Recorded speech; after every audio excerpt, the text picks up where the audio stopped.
there's this delusion we have as copywriters that we can convince somebody of something. Right? We can't. All we can do is get them to convince themselves. It's not just about the money that they're buying the product for. It's also, can't get this for my rent. I can't get this for that. I can't get this for that. And it plays into all their human needs. If you look at the spread of the market, right, 10% will always buy the most expensive stuff. The 20% will buy the cheapest stuff based on what they can afford per month. But what I found is like it just comes into 4 human needs. First basis human needs is survival. So secondary need is reproduction. The third one is safety and security. And then fourth one is... You're actually just really a marketer. You start seeing it that way. You could call yourself a copywriter from a client's perspective because they're looking to hire a copywriter, so you get the match. But once you're in their business, maybe you could, optimize something. There's this concept I called emotional spending. I never really talked about publicly. But the way we buy, paradigm shift in writing copy, which is you're not selling the feeling, you sell the feeling, and then in the close, I wanted to bring the magic back in the game, and therefore you have no fear and you become fearless and you can do whatever you want. This is good, dense podcast.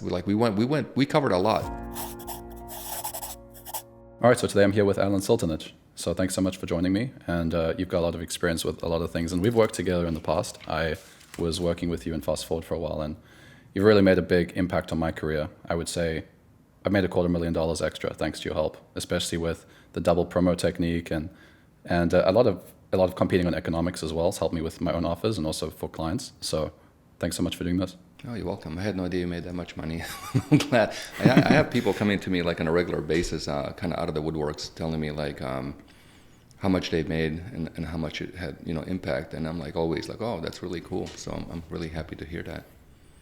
Yeah, it was really insightful, especially the concepts around people making choices and how they're limited to certain things in their life. Like they have a certain amount of money they can allocate to something. So when you lower the price of something, they can have both. That was really valuable for me. I was able to incorporate that a lot into my copy for my clients. So yeah, when I first came back to the industry, I was always around. I just didn't participate or talk to people. I was just kind of like running webinars for a good 4 or 5 years and living the good life.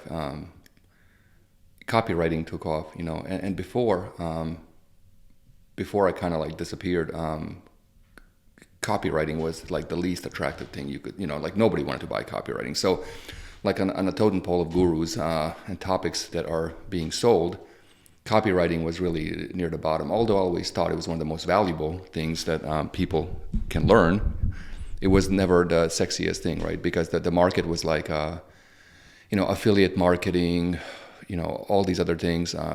But copywriting was like, work, right? Because ultimately this industry is like, if you think a lot of the basis of it, it's like something for nothing, right? So it's like the more, in general biz op is like the lottery ticket, right? Something for nothing. You put $1 and you get $500 million out. So copywriting never was really the sexiest thing, right, to do. And when I came back, it became very sexy. I'm really happy. And there's a few people that made that happen. I'm grateful for, because I think it, helped everybody out. But when it came to copywriting, pretty much everybody was stuck on the conversion aspect of it. Like they were just looking at it one-dimensionally, from conversions. And when I was coming up forever ago, you learn from all these guys, like, from Gary Halbert, et cetera, these legends of the game. And, you get good at copy. But oftentimes what happens when it comes to getting good at copy is, when around 2000, I would say 7, 8, 9, around that time, these things called CPA offers came out, and CPA offers were these like little pages. I mean, they looked like a literal postcard, like there was not much copy, whatever, And I remember, running a supplement offer. Like I was one of the first in the industry to do supplements, and so I was running supplement offer, and we were like, long form sales page, and I'm proud of this sales page, and it's doing really well. We're getting customers for $9 a pop on Google. Display network is wonderful and making great money. And then these little pages came out of nowhere that they were doing like $200-300 million a year. And yeah, and you look at it and you go, like it completely broke everything I knew about copywriting, right? Because up to that point, it was like, this is just like, the end all be all, right? If you have this one skill, you can do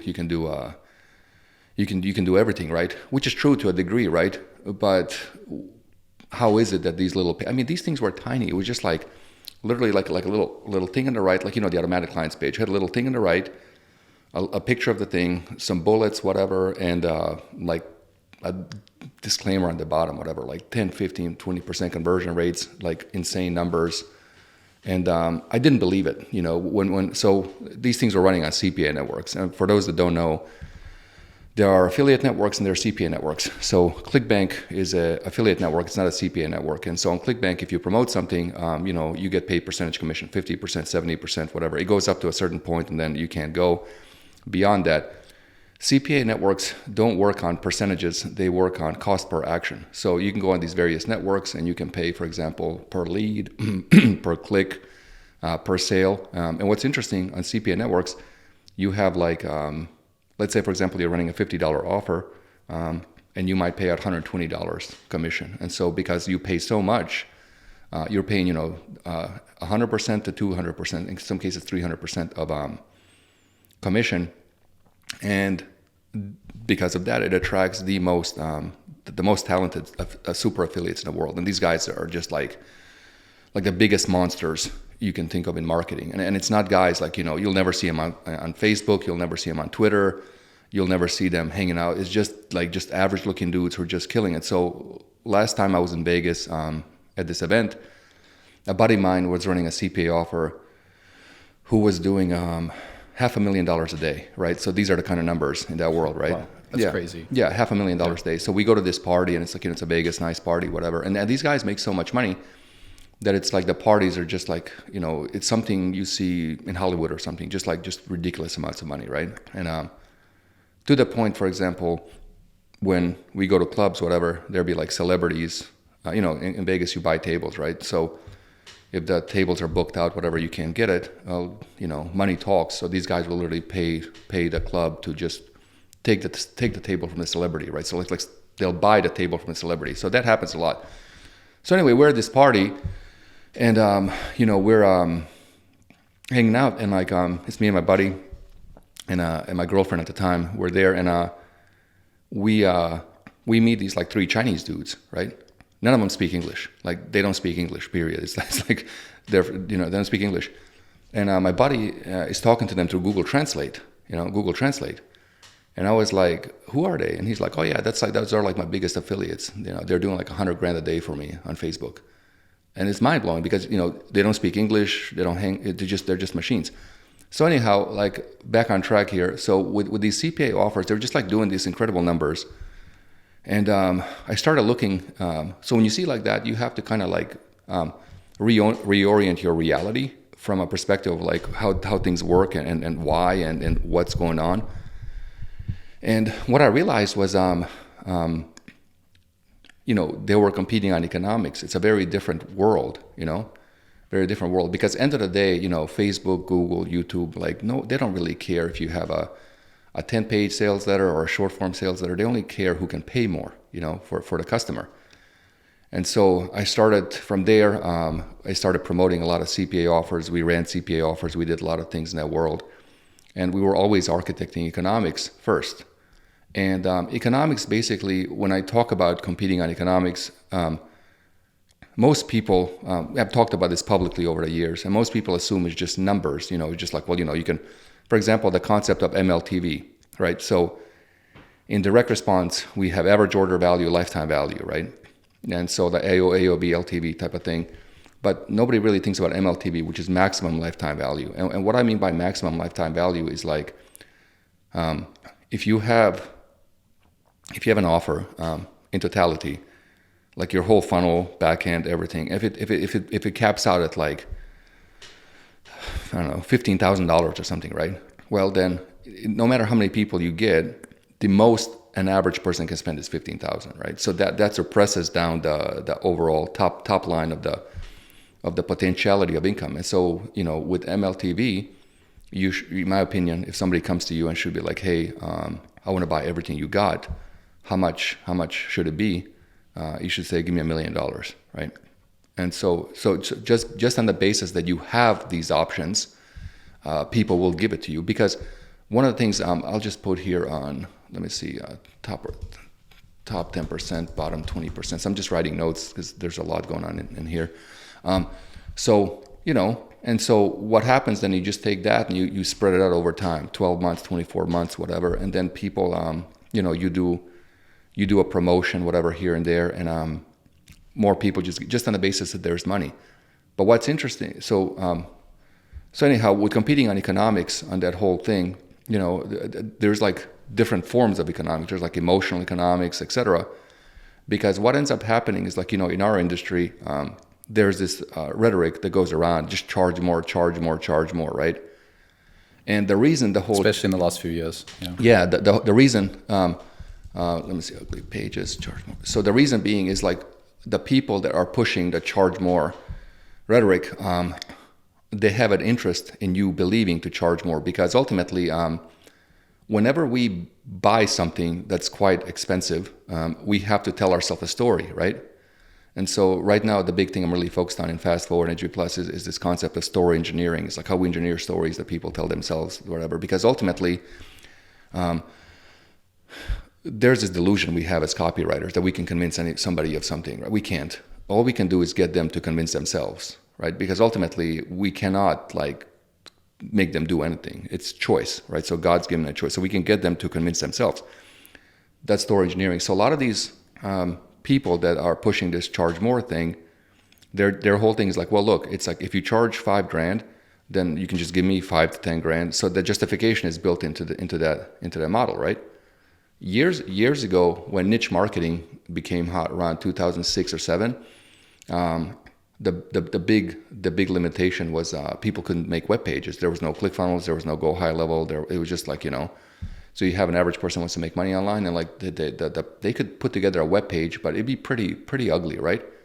So instead of charge more back then, what it was like, the big thing was like ugly pages convert better. That was the thing, and so that gave permission to a lot of these people to say, oh, it's okay, you can have an ugly page, whatever. And so that's you'll still make money. Yeah, exactly. Which to be fair, like ugly pages did convert, but they don't convert better. I mean, because if that was the true, Amazon would be butt ugly. All these e-com sites would be butt ugly. You would if you go to Louis Vuitton or whatever, it would look like Goodwill. It's just not the case. So it's like, right. It's a self-serving story to some extent. Yeah. So with competing on economics, what ends up happening is like with this whole charge more thing, and we can talk about like price inflection points if you want.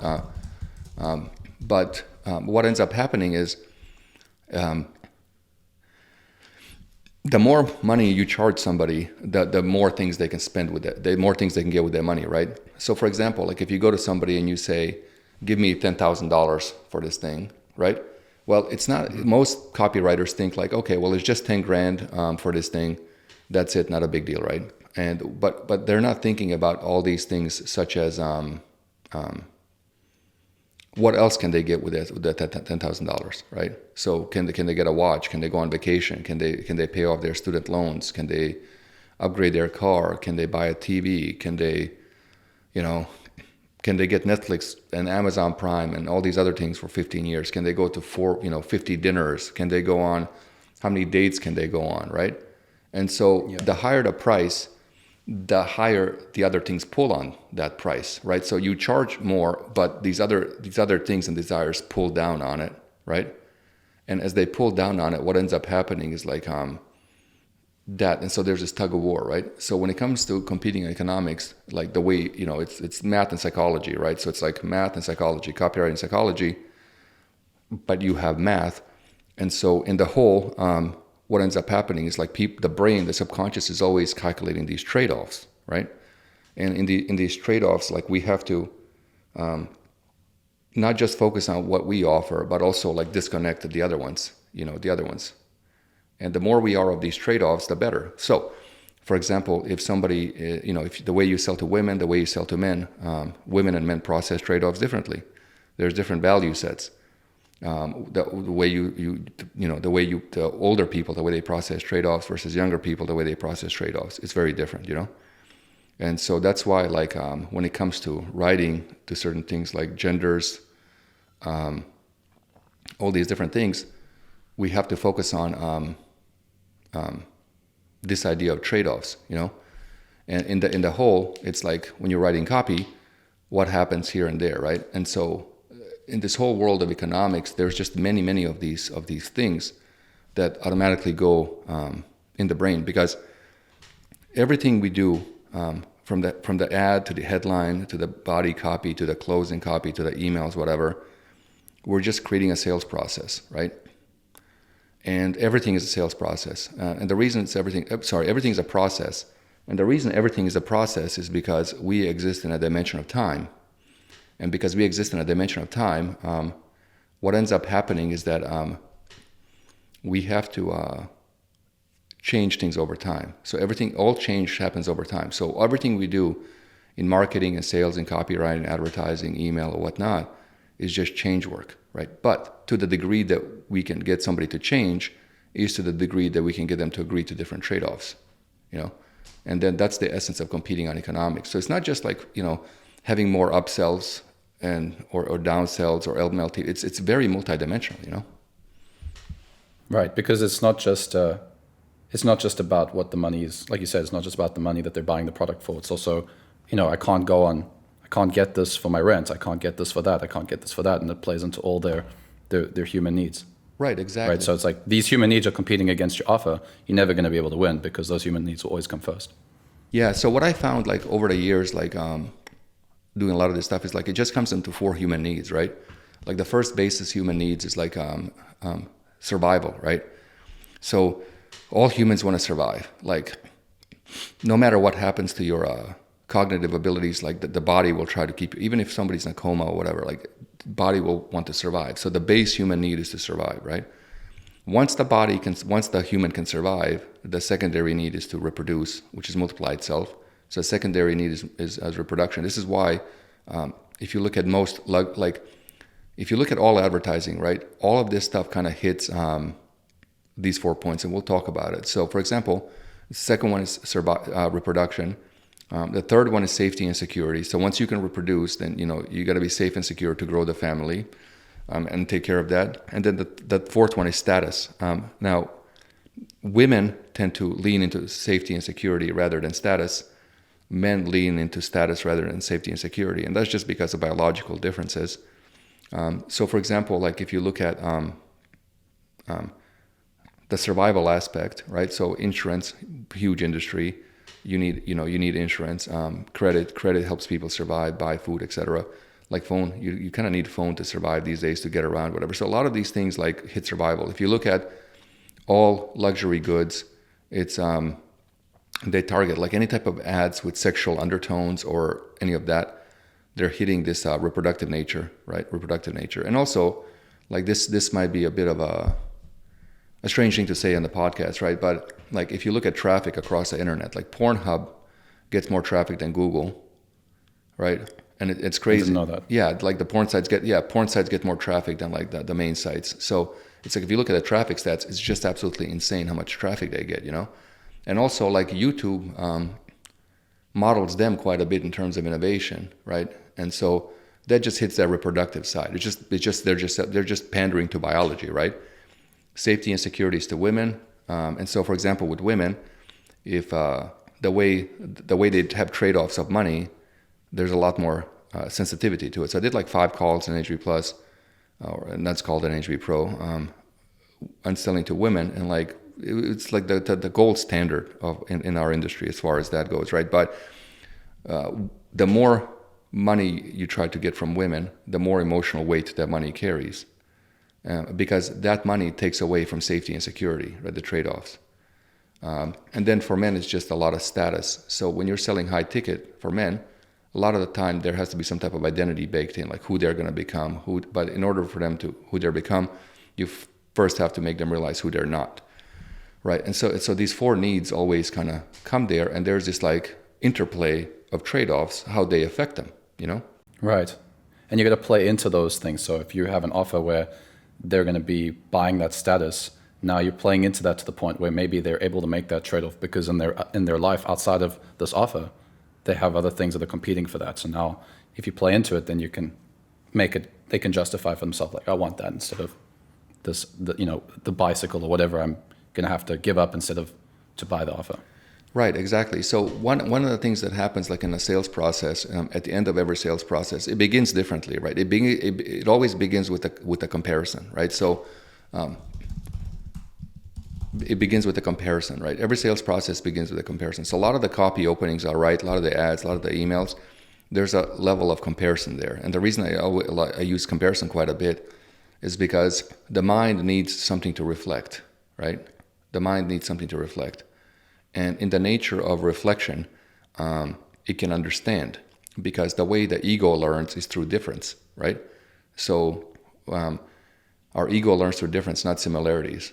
And what I mean by that is, if you look at from an evolutionary perspective, if you have two people who are out in the woods, and one was more inclined to notice differences and one was inclined to notice similarities, the one that noticed differences would survive. Because if you're walking down a path over time to go to a river to get some water, and you notice some bear tracks, and you're like, wait a minute, what's different about this, right? I'm not going to do that. It might be dangerous. Or if you eat some type of meat and it smells bad, you're like, I might not eat it, because it could be dangerous, whatever, right? So you become a lot more cautious. Whereas the one that learns on similarities would tend to ignore those things, right? And so women, by default, have a propensity to notice details, that's differences, more so than men. So for example, like if you show women a picture of something, there's a group of people, what you'll notice is, for example, a guy in the picture might have red shoes. And you might not have looked at that picture for 10 years, you never noticed the red shoes. And they'll notice the red shoes right away, or like the belt or something. They'll notice the smallest details, right? And because ultimately they need to know this, because when a woman has children, there's a lot of energy required and stuff like that. And so that's a very useful thing, right? So ego learns through difference. So a lot of my openings that I do and stuff is just opening and creating a difference. So every sales process begins with a difference, right? So for example, I'm not happy with my job. What could be better? That's a difference. I have this watch, but how is Rolex or Patek or AP different, right? And then you begin, well, this has status. Who wears Patek? This person has Patek. I want to be like that person. I'm not that person. Then the home you live in, you start looking at different homes, and then you start comparing. So every sales process always begins with the awareness of a difference, and then ends in a kinesthetic feeling. It always ends in a feeling. So it begins with a difference, ends with a feeling, right? And that feeling is always,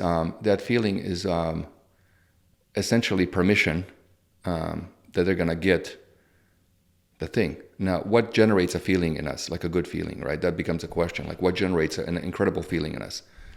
Well, what generates a great feeling inside of us is expectation, right? Is expectation.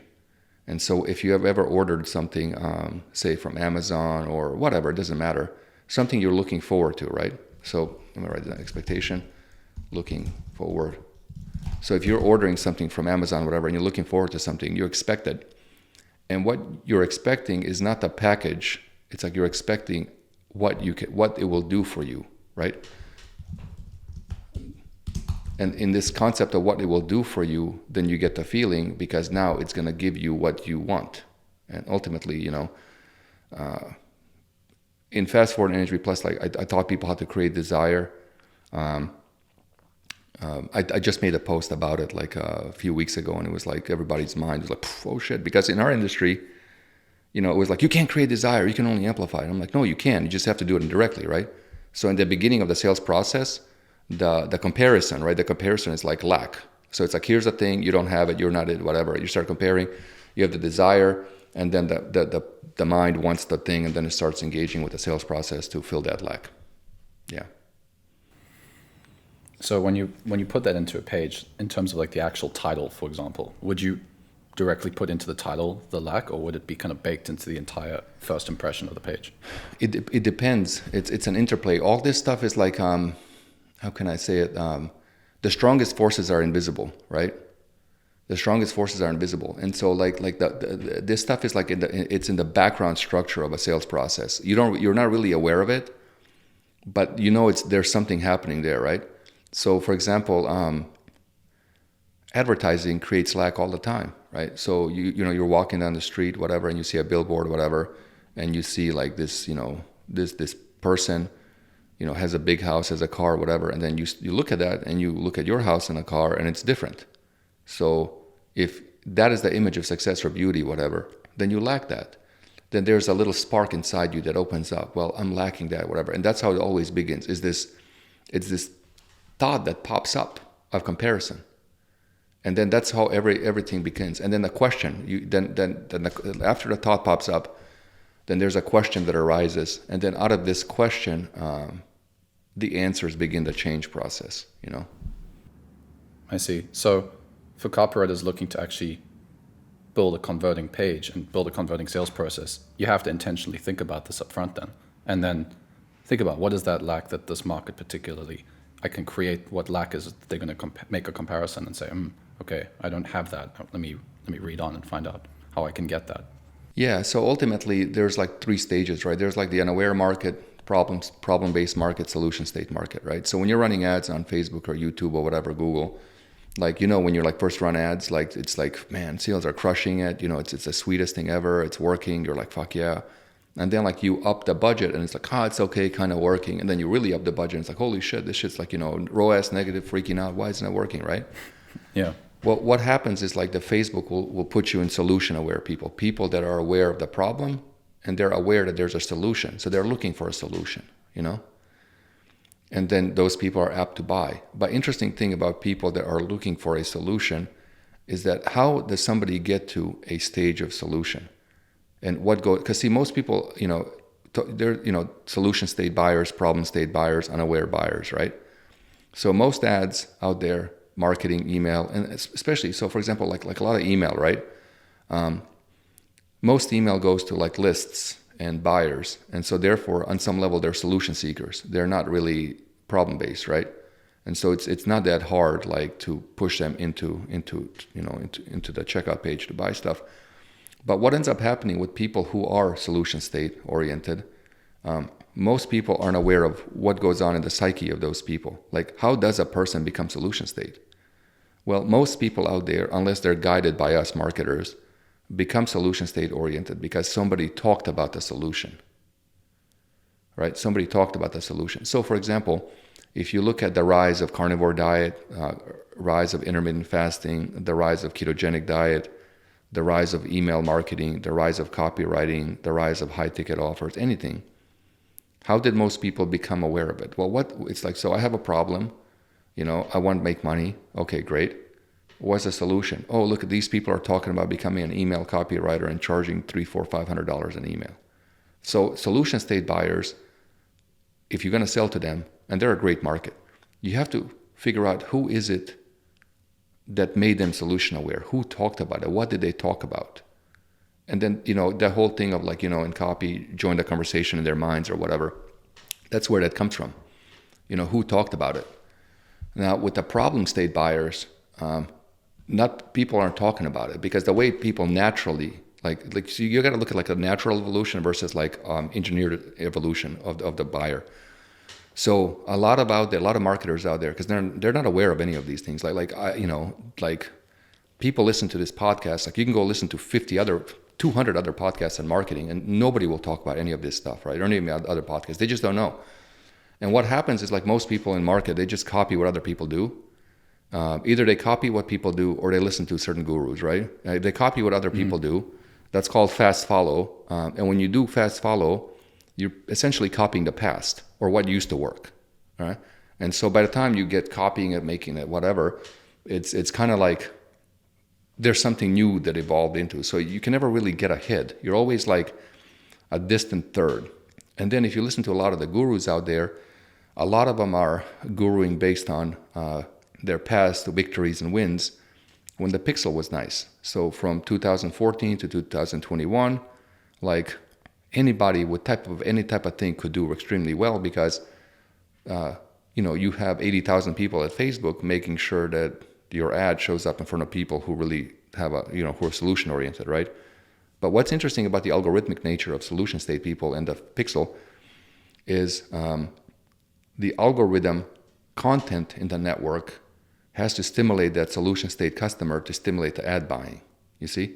So for example, if you're in a carnivore diet or a ketogenic diet, the more content Facebook shows you or YouTube on it, the more likely you are to buy the product on it, because the conversations put you in that's the solution, right?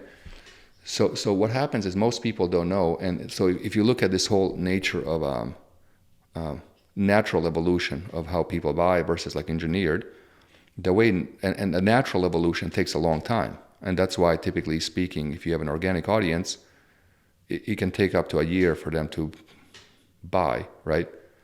Because ultimately every purchase comes with a risk.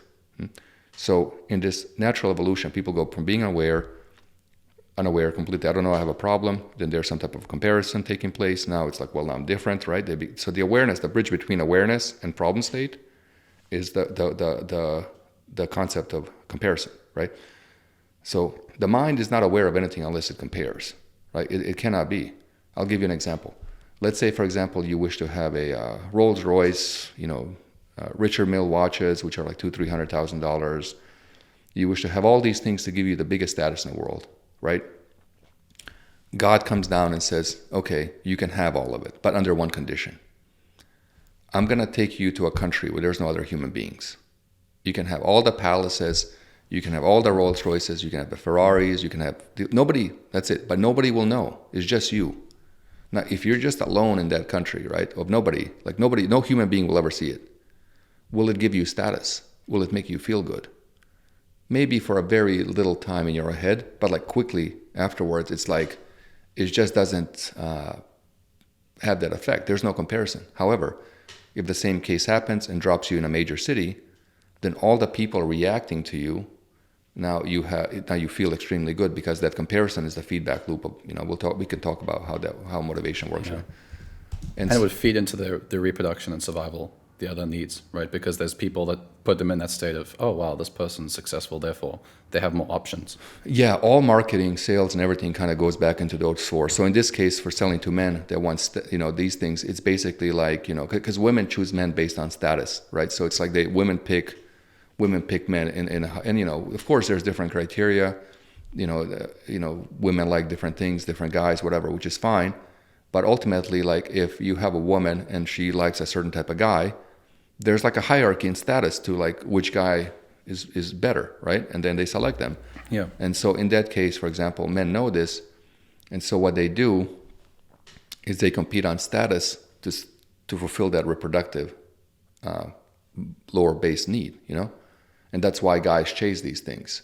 Now, some guys are really watch guys, car guys, and all those things, but not enough for these companies to keep going, right? There's not enough of these car guys or watch guys for the company to keep going.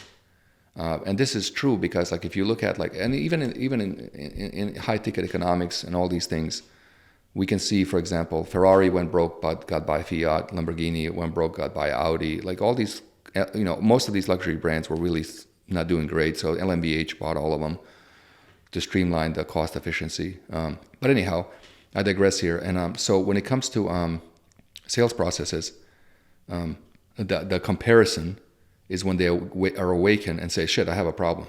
And the problem is ultimately lack. All problems are lack, right? And what really defines a problem is it's something is getting in the way or preventing you from getting the outcome you want. That's a problem, right? Something that limits you from getting what you want. It's in the way. It's in the way. So for example, go back 100-some years ago, people were riding horses, right? And it would take a while go from here to another part of town, right? And it'd be pretty rough. So there's a few things but time seems to be like the big thing that gets in the way a lot, So if you look at most innovation, it's basically time efficiency innovation, right? So for example, you have to go to you have to go to the library. Now you Google, that's time efficiency innovation. With phones, you have to go mail a letter, now you can send an email, right? That's time efficiency innovation.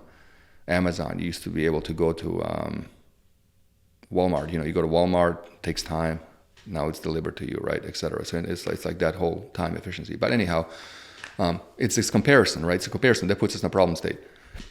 And then out of that problem state, if it's natural, we kind of meander and kind of like pucker around, and then until somebody figures out the solution, they talk about it, and then we become aware.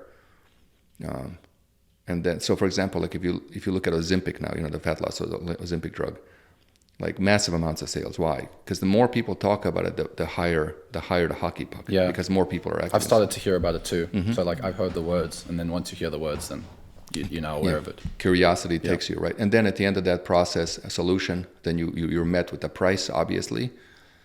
And then you have to make a decision, and all decisions are based on feeling, expectation, and then permission. Like what do you need to give yourself permission, right, to buy?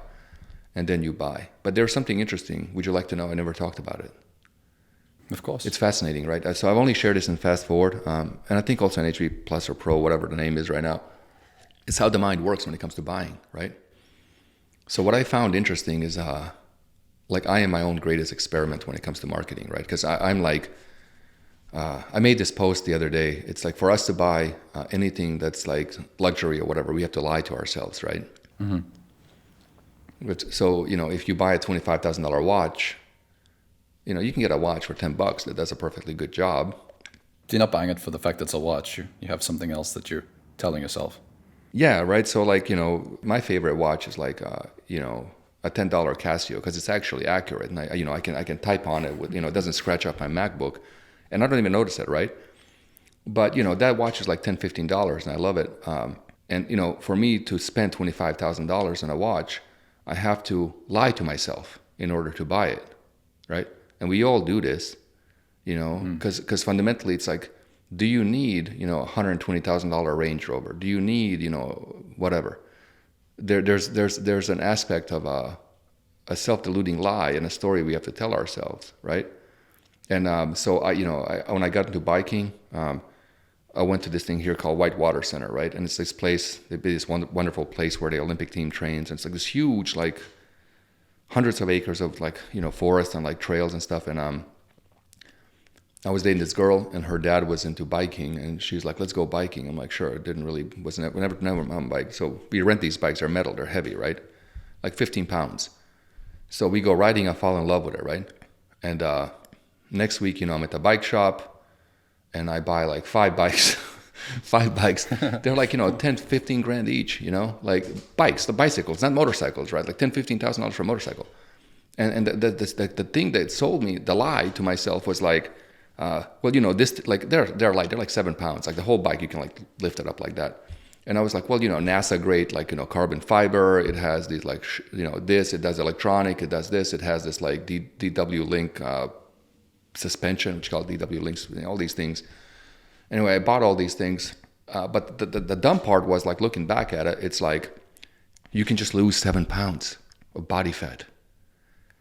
And you have the same weight. Interesting. Yeah, same weight. Yeah. Okay. So same logic, right? It's like you just want the bike that's light. So all these bike guys are spending like a stupid amount of money on these bikes when it's like reality is like you can just lose 7 pounds of body fat, which isn't that hard. You got the same thing, right? So in order for you to buy anything, you have to tell yourself a story, right? Every single thing, there's a story. And there's this delusion. But the crazy thing is, for me personally, lying to myself feels good. It feels real good, big, Yeah. So it feels good. And that's why Kind of wondering what you got the 5 for. Like, what was the lie that you said, okay, I want to get 5 bikes, not just Why? 1 bike? Yeah, what was the story you told yourself to get 5? Oh man, yeah. It was like, so first I got like, what the hell was it? It was like, I think a Trek bike, right? So I got a Trek or something like that. And then like, of course, you upgrade them, like you just upgrade all the parts, like electronic shifting, like carbon fiber wheels, like fucking wheels, like $2-3 grand, it's like more expensive than a car wheel. So you get the carbon fiber wheels. And then it was like, oh, I need a 29er, which is like there's like a 29 inch. So first was like a 29 inch wheel, right?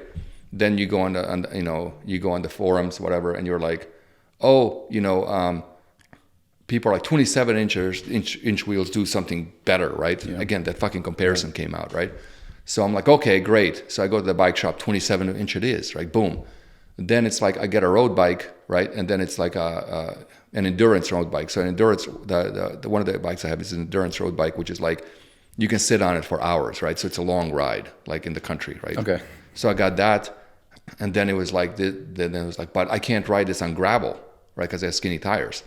You have a bike for every single situation. Yeah. So then I got a cyclocross bike, like cyclocross. So cyclocross is like road whatever. You can ride on gravel and shit. So I got that one. Then it's like, oh, okay, cool. Then I need like a city bike. So it's like you just, the different stories, right? And you get wrapped up in this world, and then, and then it was like, after it was all said and done, you kind of wake up and you go, what the fuck, And so, it's just by, the life, same thing, I got into travel, right? So I got into travel. So I go on YouTube, and, at the time was like, this whole like backpack travel, the whole backpack, people traveling back, like one bag travel thing was taken on, right? Yeah. And so I'm like, the minimalist style. Yeah. Travel, yeah. So there's a company called Go Ruck, which makes fantastic bags, although they're just heavy, right? And their whole thing was like, the guy I was running the webinars with, like me and him were running. He was like the operations, the face of it. I just did all the marketing. So he has this backpack and he travels a lot. I'm like, why'd you buy it? Because it's like a few $100s for a backpack.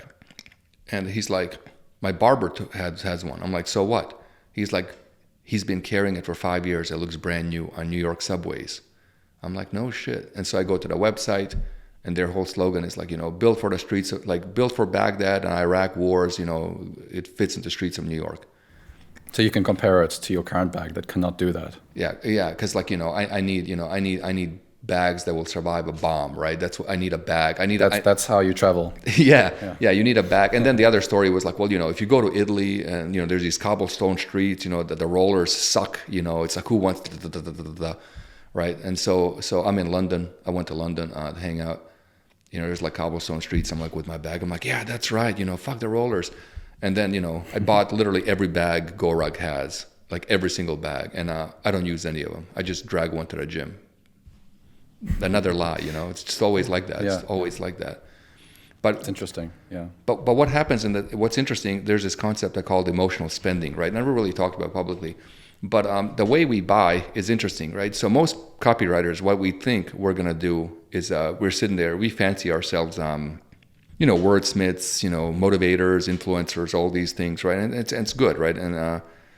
And sometimes like that image of being a certain level copywriter, I tried writing copy drunk a number of times, like that, like, channel my inner, like, Hunter S. Thompson, Hemingway type of thing, like a drink and write.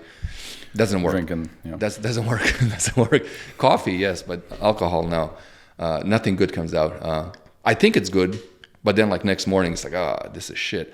Anyhow, so what happens when the way people buy, right? Because at the end of the sales process, everything, it's a feeling, right? It's a kinesthetic permission feeling, right? Here's the nuance of it.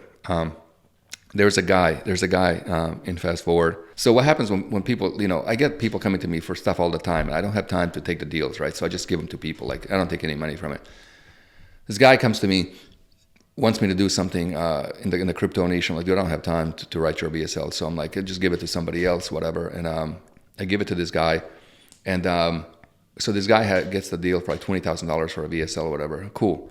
And something happened with the client where like the crypto market shifted, like in the week, just Bitcoin crashed. And so they're like, we're going to hold off on doing that letter, whatever. And the guy was like upset. The guy was pretty upset, right? Now I'm paraphrasing the story because it happened like 2-3 years ago. So the details were a little different, right? Just to be fair. So the guy gets upset and I was laughing and I'm like, why are you upset? You never got the money, And so there's this thing called emotional spending, right? So the way you buy things, right? The way you buy things ultimately is, let's say, for example, you want to buy a Rolex, right? You want to buy a Rolex. You walk into the Rolex dealer, right? First, of course, there's a comparison, Look at, what type of man, you're watching the NBA press report afterwards, or, or there's some celebrity on the red carpet, or whatever, or a podcast, and what you notice is one of these things on, right? You notice, the person has it, right? And you go, yeah. And that's how they got you too.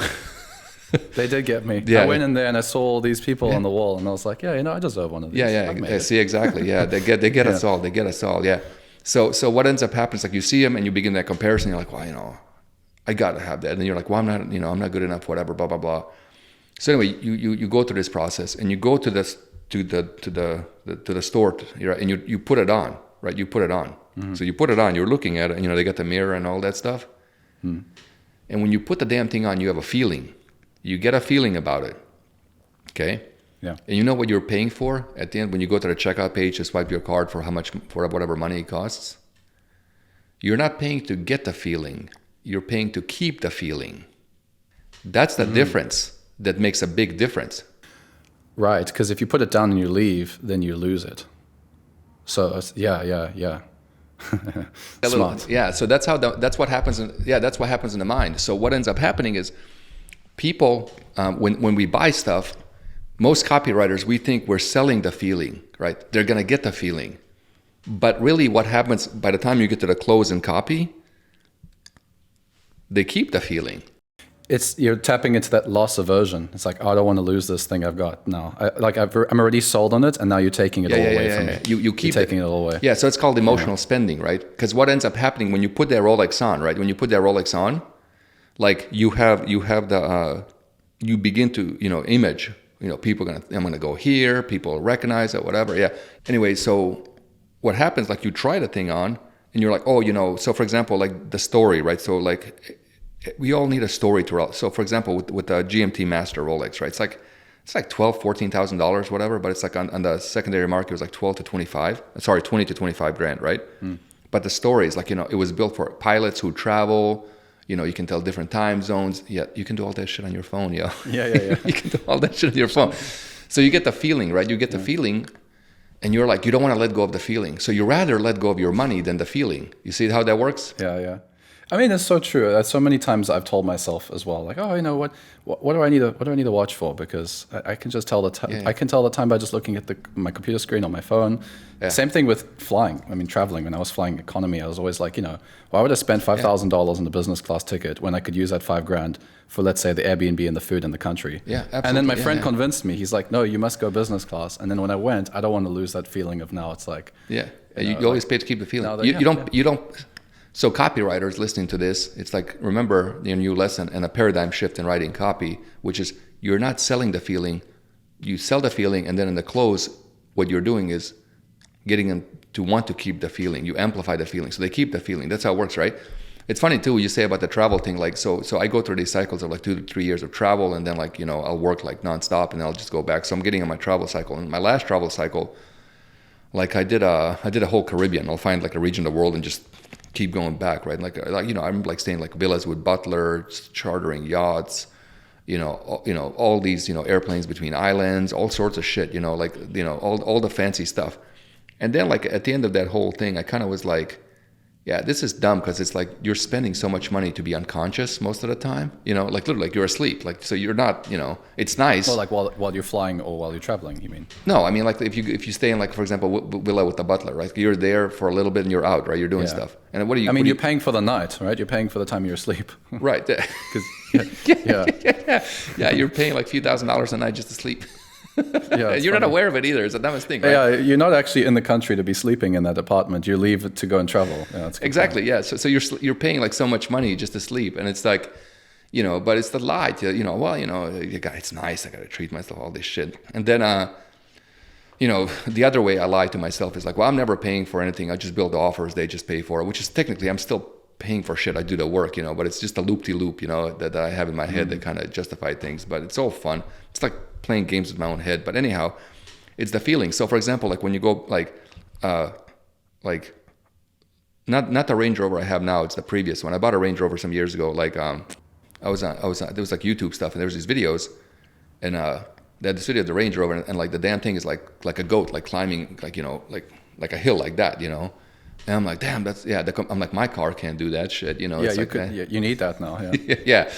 Yeah, like I live in a city where we have mountains. Yeah, we're just gonna climb. You need the backpack. You need the backpack to make sure you don't get like affected by the bomb, and then you need the car so that you can climb up the debris afterwards. Yeah. So I'm driving down and I see the thing. So I pull over into it. I'm like, all right, like let I want to sit. It's always like, let me just sit in it, right? So I sit in it, and I'm like, and I tell the guy, I saw this video, whatever. He's like, want to try it? I'm like, what do you mean? It's like, so they had this like ramp. They built this like roller coaster ramp there. It was like literally like same thing. So guy sits me in it. He's like, and I'm like, holy shit, we're gonna flip over. We're gonna fucking. He's like, because it's all the weight's in the bottom, so it can't flip over, right? So they put all this weight at the bottom of it in the skid plate, so it's over 6,000 pounds because businesses buy them, right? Mm-hmm. So we're going up, and it's like the fucking thing. I'm like, we're gonna die. I'm gonna flip over, and it's like, sure enough, it doesn't. We go down. Like in the dealership, like outside. Okay. There's a ramp that they built. Okay. Yeah. So they had that ramp for many years, and they had a case where somebody ran and like ripped off the bumper, so they got rid of the ramp. Like this, it's like they just destroyed two cars. But at the time, so I go down and I got the feeling, right? I got the fucking feeling, and now I'm thinking about, and the guy's like, yeah, man, there's these guys that have these things. They go to the mountains, they do these like off-grid trips, they do these things, they put different tires on. I'm like, yeah, bucket, I want it. So I bought it. I bought it. And so I never used it for like anything other than just like, like little basic shit. So I drove it to the beach. And this was like I think a 2014 model or something, or 12, I can't remember. I drove it to the beach, back hurts, shit is stiff as fucking, now they're nice. Now they're like, back is like stiff, back hurts. I'm like, I'm getting rid of this thing, man. So again, paid to keep the feeling. It's always to pay to keep the feeling, And most people, what they do is, I call it missing the runway. Like when you're writing copy, they kind of like miss the runway and the damn thing crashes. You gotta, the whole sales process in emotional spending is to keep the feeling. That's really the key. People pay to keep the feeling, not to get the feeling. So you got to get them to the feeling, then they pay to keep the feeling. So let's say we're talking to an audience of people that are not, let's say they're like a low emotional state, that they're in a place where their whole life is full of a lot of emotional pain. Then that feeling, are you selling the comparison to the good feeling or the release of the negative feeling, like the relief? Well, ultimately, like if somebody's in a low emotional state, they need connection, understanding, support. So it goes back to that whole like safety and security, right? So when they connect with people, they feel safe and secure.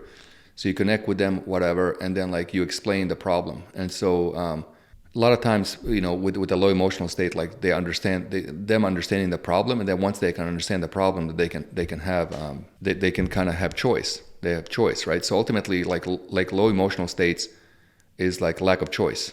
Right. So desire. So we have desire, right? So desire is lack, right? Desire is lack. So we have desire, we have lack, right? So if you have a bunch of money, and you can go, I want this, boom, I'm going to go buy it, whatever, right? Or if you have a way to make a bunch of money, you go, boom, I'm going to do this or buy it, right? Then you have choice. So you have a high emotional state. So say, for example, you're a copywriter. You want to take a nice trip. Somewhere, whatever, Thailand or Bali for like 2-3 months, whatever. You look at the cost. You're like, yeah, $3,000 a month, whatever. I can rent something for $2,000, $1,000 a month to eat, whatever. $10,000 pays for 2 to 3 months. Boom. I'm going to do a project, make $10,000. Boom. So you look at a video. Bali people. Somebody tells you about it. There's this comparison, awareness, problem state. I want to go to Bali. I don't have a thing. The solution to the problem state is a client. You get a client, you go, right? So you have choice. So that it goes like choice, desire, choice, and you have choice, positive feel, right? You can do something about it, right? Take the same person, watches Bali, makes like whatever, $10 an hour or whatever, has a job, has all this desire, but they don't have a choice. They don't have a choice to go there. Yeah. Boom, it goes down. It goes down. That's it. So like high and low emotional states are all about taking choice away or giving choice to the person, enabling choice, giving choice. So if somebody's in a low emotional state, the underlying structure of the psychology is they don't have choice. So it's like you give them choice, or you make them aware they have choice. If somebody's like in a high emotional state, then you just amplify that choice, because then you make the choice easier, Okay, yeah. What's really interesting about choice, by the way, is when you get to the end of the sales process and the feeling, right? The whole thing back on track with economics is this idea when people do make choice, to keep the feeling, right? To keep the feeling. So in that whole example of a watch or a car or any of these things, right, to keep the feeling, and that's how the bikes got me, because too, it was like the guy's like, hey, ride around the parking lot and whatever. So I go, boom, and then he would be like, yeah, just take it home for a day or two, keep the feeling. My buddy that owns the audio store got like, I ended up buying like these 7 of these speakers. They're called Muso 2. And dude, I'm like the world's biggest sucker for like stories, marketing, and and I love it. I love it because I'm like, this is so funny. Like my whole brain was like, it's all this bullshit going on inside of it. I'm like, this is. You can see it. You see it for what it is, but you still decide to play the game. Because I can afford it, right? That's the thing. And it like if you can't afford it and you see it, then it torments you, And so, so that's. But anyhow, when it comes to making choice at the end of the sales process, you have to make a choice based on economics. What's interesting about choice is that at the end of the close, right, they need permission, right? And in that feeling state, the permission is ultimately the expectation, what they're going to get and all these things. What ends up, they have to make a choice, right? So for example, when you bought your Rolex, you had to make a choice, right? And so in that choice, what ends up happening is like, whenever you choose something, when you ever say yes to one thing, you say no to a whole lot of other things, right? You say no to a whole lot of other things.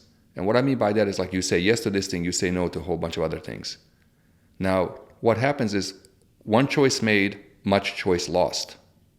The more money you charge, the choice made, much more choice lost. So what we have to do is we have to say this. For the choice made, the choices acquired from the decision have to exceed the choices lost. Then we You get more options by buying.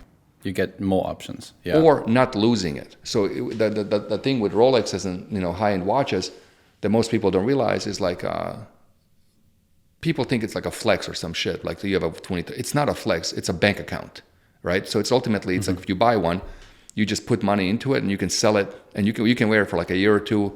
I told myself that. Yeah, it's a story. Yeah. I'm like, I'm not really buying this thing and like losing any money. I'm just converting my money into this watch for a while. Correct. Yeah, that's true. It's a bank account. You just store it and you can always sell it. Which it's true. You can always sell it. You can always get rid of it and like get your money back, right? So therefore, with Rolex, no choice lost. Now, if you get something like Grand Seiko, you can pay for it and you lose half the money. Omega, you buy an Omega watch, you're losing 30-40% like instantly, right? You buy a Breitling, you're losing half. So a lot of these other watches, it's choice lost. It's choice lost, right? So Rolex has choice gain. Smart. And so that's what's keeping. That's why it's like incredibly like it's the biggest brand in the world, right? When it comes to watches, like I think they get like 30 or 40% of the Swiss like watch market. Well, yeah. Yeah. So, makes sense. So choice lost. So when you're in your clothes and your marketing, et cetera, you have to look at this from a okay, what choice are they losing? What choice are they getting?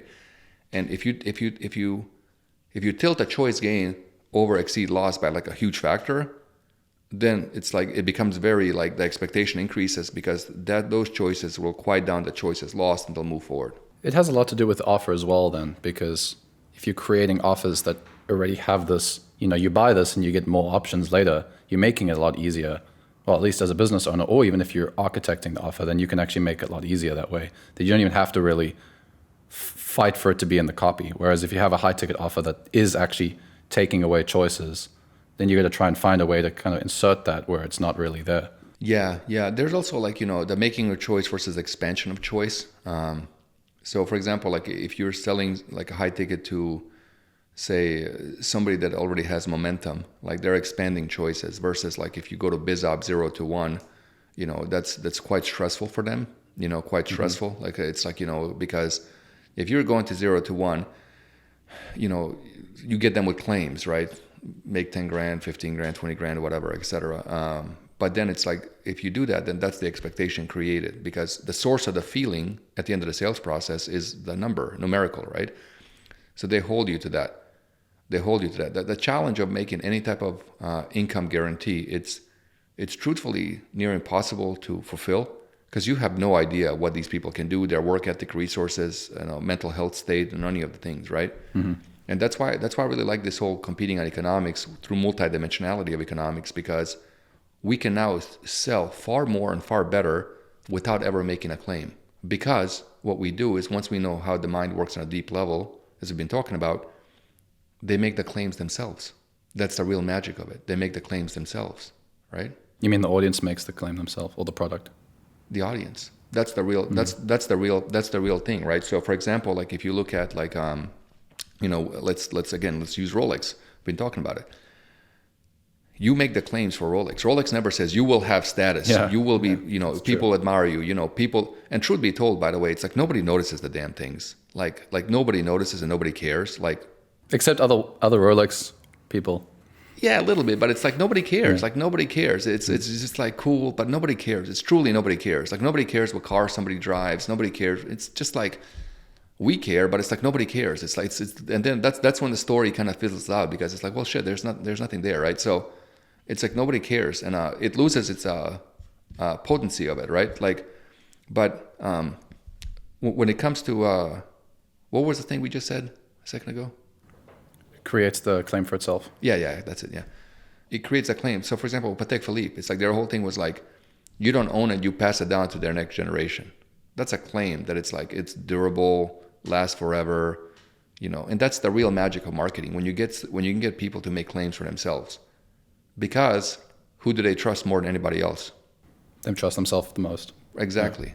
So that's the essence of it. So it's like you can sit there and, you know, make 10 grand a month, make 20 grand a month, 3-step system, or you can say things and do things, and they come up with the claims and everything.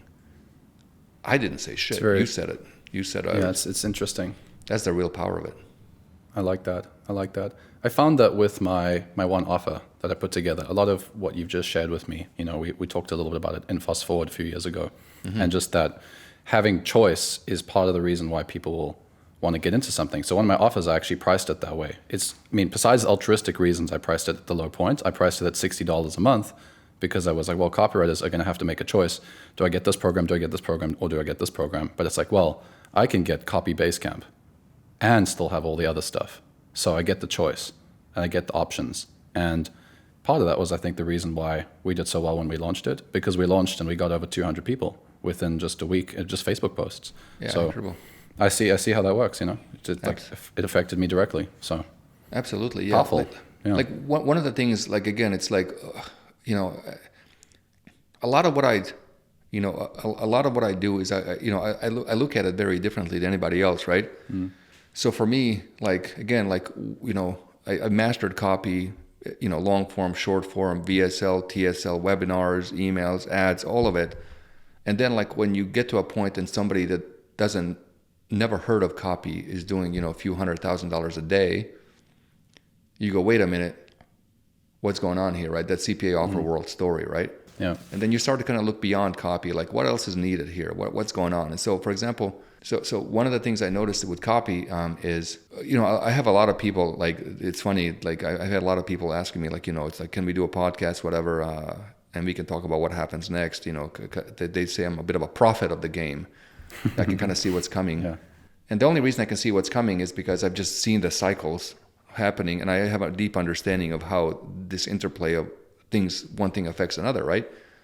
Yeah. So one of the biggest things I see now is, like, this concept of money over time emerging, you know, money over time emerging. Because it's always been true that one that can pay the most for the customer gets the customer, right? On Facebook, on Google, or on YouTube, right? Because it's like a bidding network. So, because there's 3 ways people buy, right? People buy automatically. That's your instant buyers. You have 1 to 3% conversion of VSLs. On ACE offers, you have 8 to 15%. And then in between, you have whatever, right? Webinars convert at 10%, at $1,000 if you get them into the sales process. So they can watch. Getting them to watch is the challenge, because they all know. Because once somebody knows they're in a sales process, we can talk about hiding the sales process. Once somebody knows in a sales process, like, if you go to a certain thing, right, and you interact with something that you potentially are thinking about buying, or somebody selling it to you, what's the first question you ask? How much, right? Yeah. And as soon as the question of how much arises, then the orienting value is based on the price. So if somebody says $500, you're looking at everything from, is this worth $500, right? Yeah. And so we have they're to now aware of that. Yeah, and they're thinking about the sales process instead of thinking about what you're saying. Correct. They're just thinking about the choice that they're about to make. Yeah. So when we were running like 2-hour agency, me and Robert, you know, we were doing 300-400 sales a day, and like we'd get them on the phone, and like it was a nice sales process. And then by the time we started doing automatic clients, we'd get them on the phone, and there would be like, is there payment plans? How much? Early on in the sales process, right? Because they've been on a bunch of calls, they've been on webinars, they've been to book a calls. So there's this in marketing, the more something is, it's like a nature of mechanics, right? Like and replicating markets. So because most people just copy what other people do, they replicate it, which causes an overexposure to the tactic or the strategy, whatever, right? You're talking about mechanics from like wealth dynamics. Yeah, like, in general, but like most people copy and copy the process of other people. Yeah. And by the way, the reason people are mechanical is that they have a hard time visualizing. So creatives have a great time visualizing. They're not as structured. Mechanics are incredibly structured, but have a harder time visualizing. So when it comes down to that safety and security, survival thing, you know, they're going to bias the one that gives them the survival the most, makes them feel comfortable the most. Right. So well, mechanics, if they see something working because they can't visualize, the next best thing to do would be to copy what works, right? So if this person is doing that, they're surviving, or they're eating that and they're surviving, I'm just going to eat that and do that and then they kind of figure out the world like that, right? Whereas creatives, they can kind of like visualize and stuff like that, but they're not as structured, right? So it's just where the energy goes. But what ends up happening, quite a few people that are mechanical end up running offers, because offers are like, once you kind of get the creative work, and it just becomes just a repeat, nonstop repeat of the same thing over and over, right?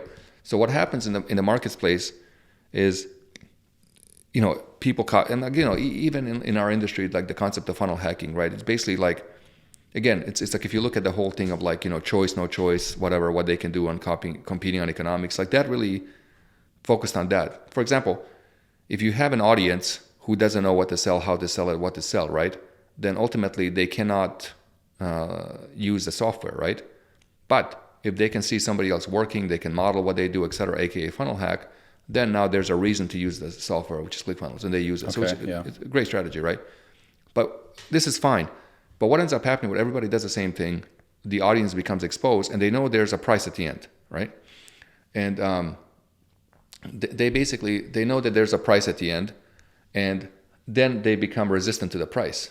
Right? So we have to hide the sales process, right? So when I did a podcast VSL, like, that took them to $3 million a month from 100K, whatever. Webinars, that was basically essentially hiding the sales process, like, whatever. And at some point, like, you got to say, fuck it, I can't really hide the sales process as much as I can anymore, because it ends up like, it just keeps getting rediscovered, right? Whatever. And there's different ways you can do it. And so if you look at that whole thing on who can spend the most money on acquiring the customer, then, you look at AOV, LTV, MLT, maximum lifetime values, and then you say, well, how does this work? How can I do it? And then we get into money over time concept, right? Because if you look at the biggest, like, a lot of us in the copy world, we're like, oh, branding sucks. This corporate America sucks. Look at us. We're, on individual basis, we're much better. Okay. But the aggregate, not so much, right? On the aggregate, not so much. Sure. So, for example, the biggest industries, right? Car industry, mortgage industry, housing industry, even like Apple, when they make these things right here, anybody, they all operate on credit terms, right? Credit terms. So the closer you are to the banking system, the more money you have. So if you look at an industry in the perspective of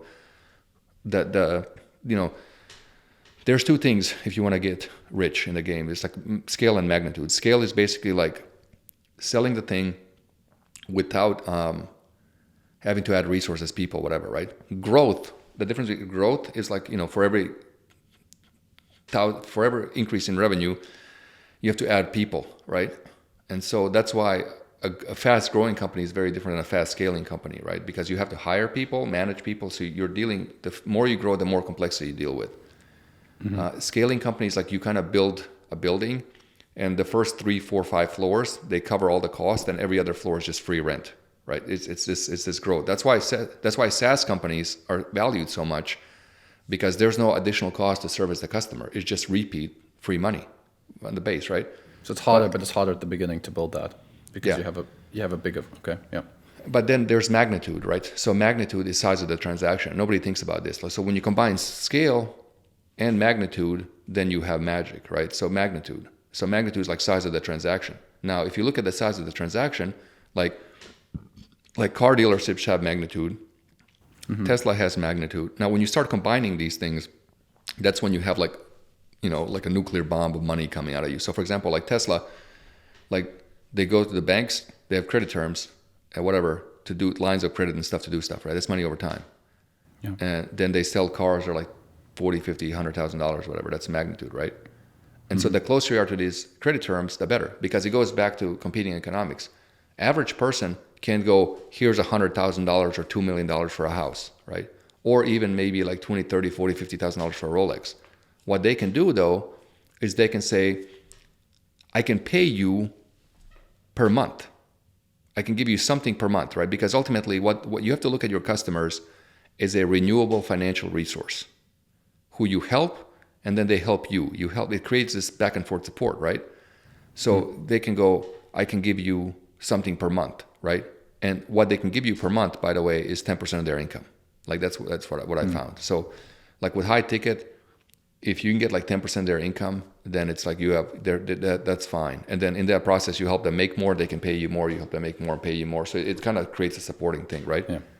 If you go over 10% of the income, 20, 30%, now you're taking away choice from being able to pay rent, put food, car, health insurance, all these things. You create massive stress, right? Yeah. And that's where a lot of these biz ops, a lot of the biz ops that have FTC issues that you've seen recently in the last year or two, whatever, 3, they all violated this thing. They went after the lowest hanging fruit with people that have no choice, right? And then they violated the 10% rule. Basically, they were like, give us 30% of your income. You have no choice. Create a comparison, did all these things. And then, a lot of stress, anxiety, a lot of complaints. Yeah. So with this money over time, it's like a person might not be able to give you a bunch of money up front, but most people can give you money over time, right? So if you look at this whole concept of like, I have in my notes, like 10% versus bottom 20%. Like if you have a list of people, a Facebook group, whatever, 10% will give you, they'll buy the most expensive thing you got, no matter what it is, right? That's it. 20% will buy the cheapest thing, no matter what. Mm-hmm. Like just if you have something for $2, they'd rather take the $2 thing than they'll just buy the cheapest thing. That's what they are. In between, you have everybody in between, right? The in between people, about 70% is where the real business is built. So what you do is, that's interesting. Yeah. So like back on when I started doing VSLs, right? Like so Keith Wellman invented the VSL. If you guys look up Keith Wellman video sales letter, you can see him on YouTube talking about this in 2009 before anybody else. I took the VSL and perfected it, right? Because I was the first one to do the hero's journey structure, and and I remember like we're getting like $30, $40, $50 a click, right, on that stuff. But what's interesting is we were selling $500 product, right? At the time, everybody else was selling $37 ebooks with like a $97 upsell, right? And the reason, like, I was like, look, if this market's buying 37. I know that there's a 10% who'll just pay $500. I just know. Oh, I see. Yeah. Okay, that makes sense. So if you look at the spread of the market, right? Spread of the market, the 10% will always buy the most expensive stuff. The 20% will buy the cheapest stuff, and the 70% will buy stuff based on what they can afford per month, right? So you look at that income distribution of an offer. So when your so with the high ticket guys, they're all like, let's hit these guys. They all want the 10%. Right, they're all 10%. Yeah. They're completely ignoring the most of the market, and then they're completely ignoring these guys too, right? But what's interesting about this whole thing, it all connects, right? Because if you're ignoring 90% of the people who give you money, remember in the beginning we talked about how people get to solution state naturally and organically? They talk about it. So if you're only selling high ticket, you only have 10% of the people that could talk about it. So you're missing this natural evolution towards it. Right. Okay. Yeah, that makes sense. Great limit. Yeah, you're getting those people to talk. You're getting those people to create something. And if they're buying something and they're getting value, then now you're actually the name instead of them just going to all the competitors or doing something else. Yeah. And then what happens with a lot of these guys doing high ticket stuff, like 10%, whatever, they're just building awareness and desire, right? For that thing, right? So for example, like you might have somebody selling copywriting services at like whatever, $10,000, $15,000, right? You have all these people who are like really interested in copywriting, but remember that emotional arc down there? If they have the choice, they'll go up. They don't have a choice. Yeah. So it just makes them feel bad. And then because they feel bad on their contrast, if somebody comes out with a cheaper product, they feel great and they buy it, they buy it. So it works very well for them. And so there's this of course, like much more to this, like than just simply, this is just a structural discussion, but, yeah, so there's this interplay like that, right? So with the 10% people give you, and then, so back to this whole point of money over time. So people give you, so the goal is really where it's going now is like making money over time, right? So the future of the game is like, who can lose the most, who can be the best at losing money or on the front end only to acquire it like, on the second, third, fourth, fifth, sixth transaction, So think of it as like apartment buildings. The first 5 floors cover all the cost of the other 8 floors, right? Yeah, okay. And that makes sense. In direct mail, when they do direct mail, like send direct mail out to, like they put stuff in the mail, it goes into the magic box, and hopefully it's going to end in somebody's mailbox, and they'll give you money. What happens with those guys when you, like, I've done consulting with some of the biggest ones, and what happens with them is they'll tell you they're profitable on the third mailing, right? Third mailing. So basically, somebody buys something, they're profitable in a third mailing, like, and then then it's like after every mailing after that is pure money, pure profit, right? They broke even. And that's like one of the big things in HB Plus Pro. Fast forward, like, we focus on the catalog model, because when you focus on the catalog model, then now you have more chances at recurring, more chances at high ticket, but also you focus on the 70% on the time spread, Sometimes they also move between the levels. Is that possible? Like the 70% maybe becomes part of that 10% once they've had a good experience with you at the middle? Of course, yeah. Yeah, well, the big thing I forgot to mention that's really critical to this whole thinking model is basically like when somebody buys the product, your marketing doesn't work anymore. That's the crazy part, right? So, for example, most of us, we sell information. We sell things imagined, right? Things imagined. So, for example, if you have like some type of course, coaching program, whatever, people can't really go to a store and try it on. Yeah, it's not tangible. It's conceptual. Yeah, it's conceptual, right? And what happens is, like, because we can build up this feeling and all these things in them, whatever, and choice and all these things we talk about, they pop in and they buy it, right? But what ends up happening is like they're buying on faith. They're buying on good faith, right? And they're buying on faith that, hey, this is legit, this is going to work, this is perfect, this is for me, this is going to be everything you promised me, right? Oftentimes what happens with most marketers, it's not, right? Because it's like, great at marketing, fuck everything else, right? Because the fun part is making money. So for example, yeah, like in Fast Forward, like, I'm doing like 4 hours of fast feedback, like 4 hours of hot seats. I did for an HB Pro, like right now, plus we're doing we have a bunch of coaches, so every coach does a hot seat once a month, and so they get weekly hot seats now. Like, so it's like we rotate, right? I did like 4.5 hours of hot seats, So like the like once they land in there, they're like, holy shit, this is like better than anything I ever thought, right? And so once they buy something, no, you can't. There's nothing else you can tell them that would, if like your product becomes your marketing, the quality of your product, what happens and how that's what determines the relationship. So it's like you got half the relationship, the sale and the fulfillment. If the fulfillment doesn't live up to it, the marketing's dead. There's no email you can send. There's no launch. There's no claim. There's no testimonial. Nothing. It's just fucked completely, right? So I'm friends with a lot of these. I call them classic biz op guys, whose whole thing is just like send emails, make money, send emails, make money, create product, whatever, right? And to them, they just have to nonstop generate new leads. Like they just have to get new leads all the time, right? Through launches, through like a lot of them will do like they'll put up these little books on Amazon, whatever people buy. They're just trying to get leads everywhere they can, right? Well, why are you constantly trying to get leads just to keep the same amount of revenue?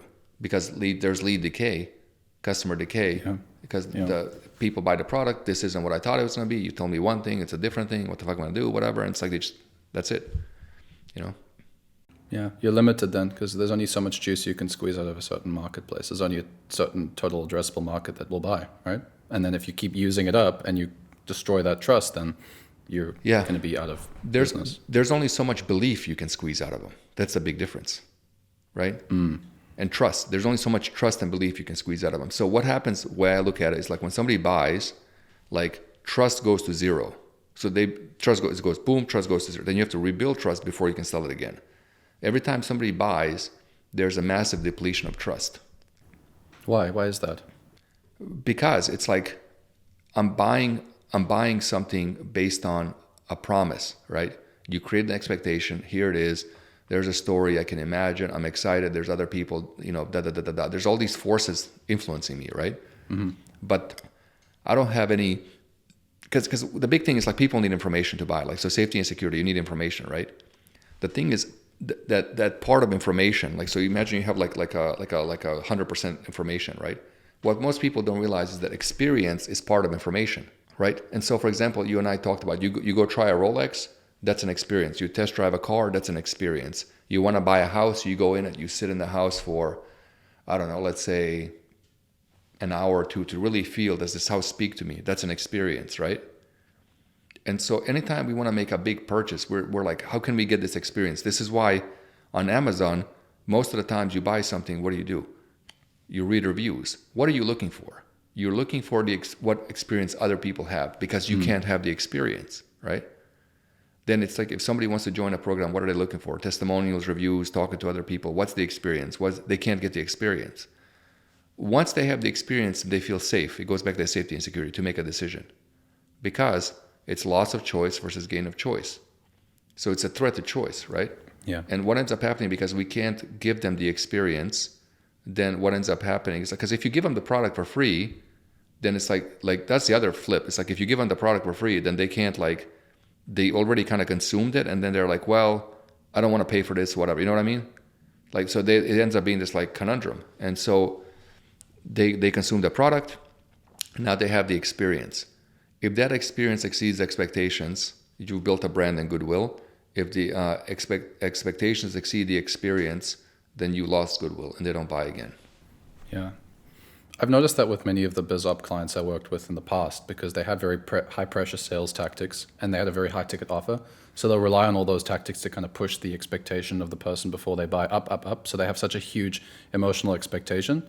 And then the second that the sale is done, kind of like sales team passes off to, let's say, low quality customer success team, there's this massive emotional drop. So like before the purchase, they're experiencing a higher emotional state than after the purchase. So they, like, just by buying itself, they've already felt this negative, their situations become worse after buying, right? So now it's like, well, now you have to have all this, there's a lot of pressure on the customer success team to like try and bring it back to that previous experience. And then that just becomes this negative loop, right? Because now they got this buyer's remorse and they're thinking, oh, this was a mistake. And now they have all these expectations that weren't met. It's very difficult to get them to that same emotional high. Right. So. Yeah, the other thing is, like, historically speaking, BizOp has had 30% refund rates, right? Which is kind of like really crazy, high. Yeah, I'm like, why are 1/3 of the people like getting the money back? It doesn't make sense, right? And this is why, right? It's expectations met, whatever, etc. And so, it just creates this like environment where it's like it's a cyclical loop, and that's also why, historically speaking, like there's no BizOp that has been around for a while, right, or has lasted. Because one of the things I find in business that's really interesting is that if you can be profitable for 3 years, then you'll make it long term. Like you can make it for 20 years. If you can do it for 3 years and be profitable with doing what you're doing, then you can make it pretty much for as long as you're focused, right? You just keep doing it. If the failure rate is the highest in year 1, then year 2, year 3, right? That's kind of like the stability thing. If you look at most biz ops, they last 2 to 3 years. That don't last. And so historically speaking, offers don't really last that long. And the reason they don't last, there's just a mismatch, because once they buy, they have the bad experience, they don't buy. Because the thing is, it's like, if you look at, imagine, for example, let's say you have a McDonald's in your city, right? And all the people that are interested in McDonald's go to it once and never again. It can't exist. You have to have repeat. If you don't have repeat, then you constantly have to pay Facebook, you constantly have to pay Google, you constantly have to pay YouTube, you have to pay affiliates, you have to pay everybody if you don't have repeat. You also got to continuously add people to your client success team. And now you have all these one-time buyers with this massive overhead of client success, and they're not being met. Exactly, yeah. So it's a lot of balancing. It's a lot of balancing across the board, right? But yeah, absolutely true. Like so the repeat. So for me, like the biggest strategy going forward is like money over time, right? So I know people who are getting like 4x ROAS on high ticket, and they're getting this, but it's not at massive scale, right? So if you want to have like scale where you're doing like $1 million a month or whatever, 2 million a month, 3 million a month, whatever, like that level, it's money over time, right? So the biggest, like there's a lot of people out there, they're like, oh, I'm doing 2 million a month, whatever, right? I'm doing 2 million a month, and so I have a bunch of I have agencies that are like my clients. So they just come to me and I'm like, here's what you got to do, whatever, et cetera, right? And like I know the numbers, like the cash conversion cycles. That means like when you put cash out, like how long does it take to come back? I see the numbers. Like I know the numbers they run. So and like what's being said publicly is not what's happening privately, right? Because what they don't tell you is like, yeah, it takes us like 4 to 6 weeks to turn the money around so we break even, then we're profitable, right? Yeah. And so somebody that's like new, they're like, well, I'm going to go run a webinar in BizOp, do this. It'll be great. They go out there and like they're just losing their ass. Forgot to mention that you need money over time, So what was the missing piece there that they didn't factor in? The cash conversion cycle, how long it takes to get the money back. Because the phone team has to work these leads and do all these things, etc. Here's the thing, right? Anytime You're negative for the first 6 weeks. Yeah. You don't have any cash. Yeah. So if you can fork out like whatever $500,000, fine. Yeah. But if you can't, a lot of stress, right? So the other big thing is also like anytime we use force, the only reason we have to use force is because there's something resisting us, right? And if something is resisting us, we are not giving it what it wants, right? So for example, if you have a kid and it wants to eat chocolates, whatever, and like you're trying to feed it broccoli, it doesn't want to eat broccoli, it doesn't want broccoli. It wants chocolates, it wants something sweet, right? Same thing happens with marketing. If we put something in front of a customer and there's resistance and we constantly have to use claims and force, that means there's something inside of them that's resisting it, right? Resisting it. And eventually you'll push it and it'll break. And the way it breaks is like either you lose your merchant accounts, Stripe kicks your ass, Federal Trade Commission comes in and sues you, all these things go to hell, right? And it's like, but the worst thing is without repeat customers, you can't have compounding effects, right? And without compounding effects, you don't have the right buildup over time. So that 3 years really kind of becomes 3 years wasted, and you have to rebuild offers. And the reason I know this is because I made all those mistakes. Like, I fucked up I did all the shit like wrong, for a long time because I didn't know, and I didn't have anybody to tell me like, hey, this is wrong. Here's why it's wrong. I didn't have any of it. So a lot of these podcasts are just, to other marketers, younger marketers, whatever. It's just me kind of like, hey, here's how you should think about it differently, so you don't waste 10 years going in circles. Like it's very different making a bunch of money than it is like keeping it or building something that constantly gives you a bunch of money. Very different. Yeah, I mean, I'm looking back on my career with BizOp offers when I was writing copy. I don't think that there's any. I mean, there's some with personal brands, like personality-led info products, but they always kind of reinventing themselves. I can't think of offers that just they kept going, and eventually, they scaled down, or their ads they were so broad that they were talking to the people that were no longer, receptive to that messaging because of whatever reason. What happens with personal brands? I know you wanted to talk about that before we started recording, so we should probably pivot and like talk about like some things that are more, like to me these are the things that are important to me and like like on a deep level. And but let's pick some topics that are also you know your audience better than me that might be of value to them, beyond what I'm talking about here.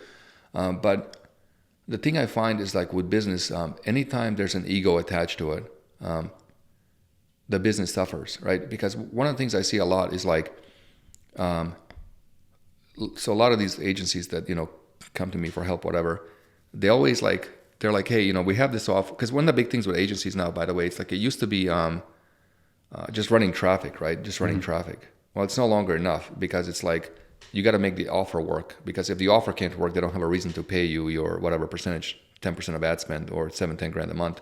So it's like you have to make offers work. So they come to me and they're like, hey, this offer's not working. A lot of times when I look at these offers, it's like the person running it, it's like their face is on every ad. And I'm like, why is your face on every ad? Like you are irrelevant you're a stranger. Like they don't know you, whatever. So it's like, are you trying to get people to like you, to know you, spread your brand so you're popular, so, all these things, or are you trying to make money? And so I find anytime there's an ego attached, it tends to burn out, because ultimately what happens is like as humans, we're very limited in energy, right? And the more you grow in status, whatever, the more the audience wants of you, they want more of you. And then like eventually like you're like, look, I can't help all of you because I only have 24 hours a day. I can't answer any questions, whatever.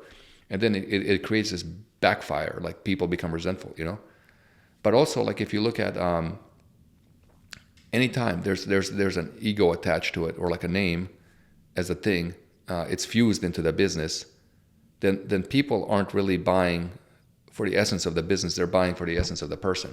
And so the person gets tired, and when the person gets tired or kind of runs out of shit to say, whatever, then the business suffers completely. I'm very curious how you've weaved that into your own business, because for a very long time I didn't know what your face looked like. Yeah. You were just posting on Facebook very, very quietly, and people were building up this noise about you. But now, you are more on camera. You're having this call with me, for example, and you change your profile picture on Facebook to your face. So how do you put that together? Like how do you see that personality led part of the business working for you? Well, it's a lot of it was doing. Well, first off, for me, it was like I never had a desire to be a guru, right? And so I tried like with automatic clients, I tried doing it through other people a number of times. It just never came out, like, because I know so much about marketing and, you know, all these things, copy, marketing, ads, conversions. And I tried to, there's a thing called psychological safety, right? I did a call in NHB Pro Plus and Fast Forward on it, psychological safety. So a lot of times what happens is like most of us try to hide behind things so we're not judged, right? Judged. And so there's this thing called psychological safety where like we do things to feel psychologically safe, you know? Mm-hmm. And so there's so many people, like I know there are like so much talent, potential, or all these things. And it's like they'll never build their own offer. They'll never put their stuff out there. They'll never speak up. They'll never, you know, promote themselves or whatever. But, you know, they'll gladly go build somebody an offer that makes them $1 million. So like with my thing, when I look at the industry, like there's these guys that are gurus, whatever, right? They're fine, but ultimately, like I don't really respect them all that much. And the reason I don't really respect them all that much because all the people that are making their stuff happen are NHB Plus, Pro, and Fast Forward learning from me, right? So I can't tell you how many offers came to me that are like, well-known gurus, like I can't make this work, or whatever. And even like privately, like they'll come to me privately, like the biggest names in the industry, literally, like there's people that are like teaching marketing, and then like there's people coming to me to fix their marketing, like all the time, right? Yeah, and so so for me, what I do is I respect the people behind the scenes, the people, the real stars of the show, the real copyright CRO, the people. The thing is, those people behind the scenes, like they have psychological safety issues, and the guru doesn't. So the guru is typically like not afraid, like they're very extroverted, they like the attention, they like the drama, whatever. There's a self-delusion going on. Mm-hmm. Right, and so they're out there. They won't put themselves out there. And I had a bit of the psychological safety too. You know, where it's like I try to do it through other people, whatever. And what I realized is like this nature of judgment, how the mind works. So ultimately, the way the mind works is like when you're looking at the way the mind works. Like right now, you and I are talking, right? Like you and I are talking. But do you know what's going on in my mind and your mind? Like really, what's going on? So what's really going on in this conversation is like I'm looking at you and you're looking at me, and we think we're separate. Like we think we're separate, but what's really happening is that we have these senses. You know, we have the ears, we have the mouth, the nose, the touch, the eyes, right? So our brain ultimately has to resynthesize reality, rebuild it in the mind. You see? So the reality is constantly being rebuilt in my mind and your mind. And so therefore, I'm not having a dialogue with you. I'm essentially having a monologue with you because I'm interacting. And I'm having a monologue with me. Correct. Yeah, that's what's happening in the mind. And this is why when you think other people are judging you, you're essentially judging yourself because your brain is resynthesizing that reality in your mind. And therefore, like your own mind is attacking itself. Right? So the question to ask, why are you judging others that judge you? You're judging them because you're deciding. You're deciding how they're seeing you. Yeah, exactly. So you're actually prejudging. Yeah, but you're seeing yourself. Yeah. Yeah. So you're seeing yourself, right? So I had to kind of dig into my own head and like resolve a lot of these issues.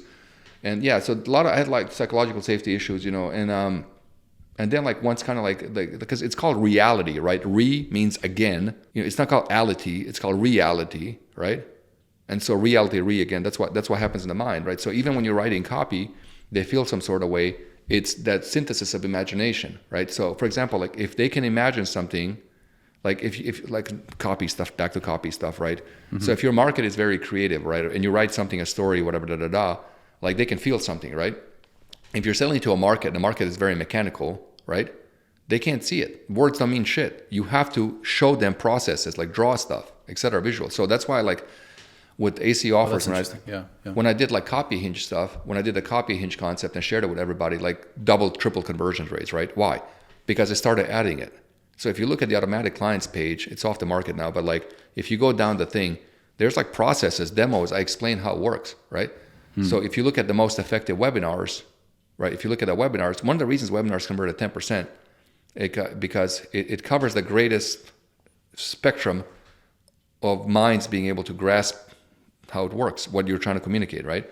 And so people draw and show shit and all these things, right? And so you have to be careful, like who you're selling to. Can they see it in the mind, right? Can the mind resynthesize it? And so, for example, like with older folks, right? Older folks, depending, not all, but depending on the age, some of them process information faster. Slower. So when we have a video, we have to talk like this and let it process. But if you're selling to younger people, you can go talk fast like this, you see? So we you can modulate the speed of that, right? Anyhow, but the mind has to resynthesize the information, right? And so in the resynthesis of information, then like we're judging ourselves. So a lot of people out there have this thing where it's like, and this is like an automatic real-time process that they don't know exists, right? And it's just fucking everybody. How else can you explain, for example, you're looking at something and something makes you afraid, or something changes your biology, like sexual arousal, appetite, hunger, you're watching a horror movie, you have a knot in your stomach. Think about it. So I'll illustrate the point. If you close your eyes like this, and then you put a gun in front of my head, I'm not going to feel anything. I open, I go, holy shit, you know what I mean? And you cock it back, all of a sudden a bunch of fear. Why? Resynthesis. Boom. You see?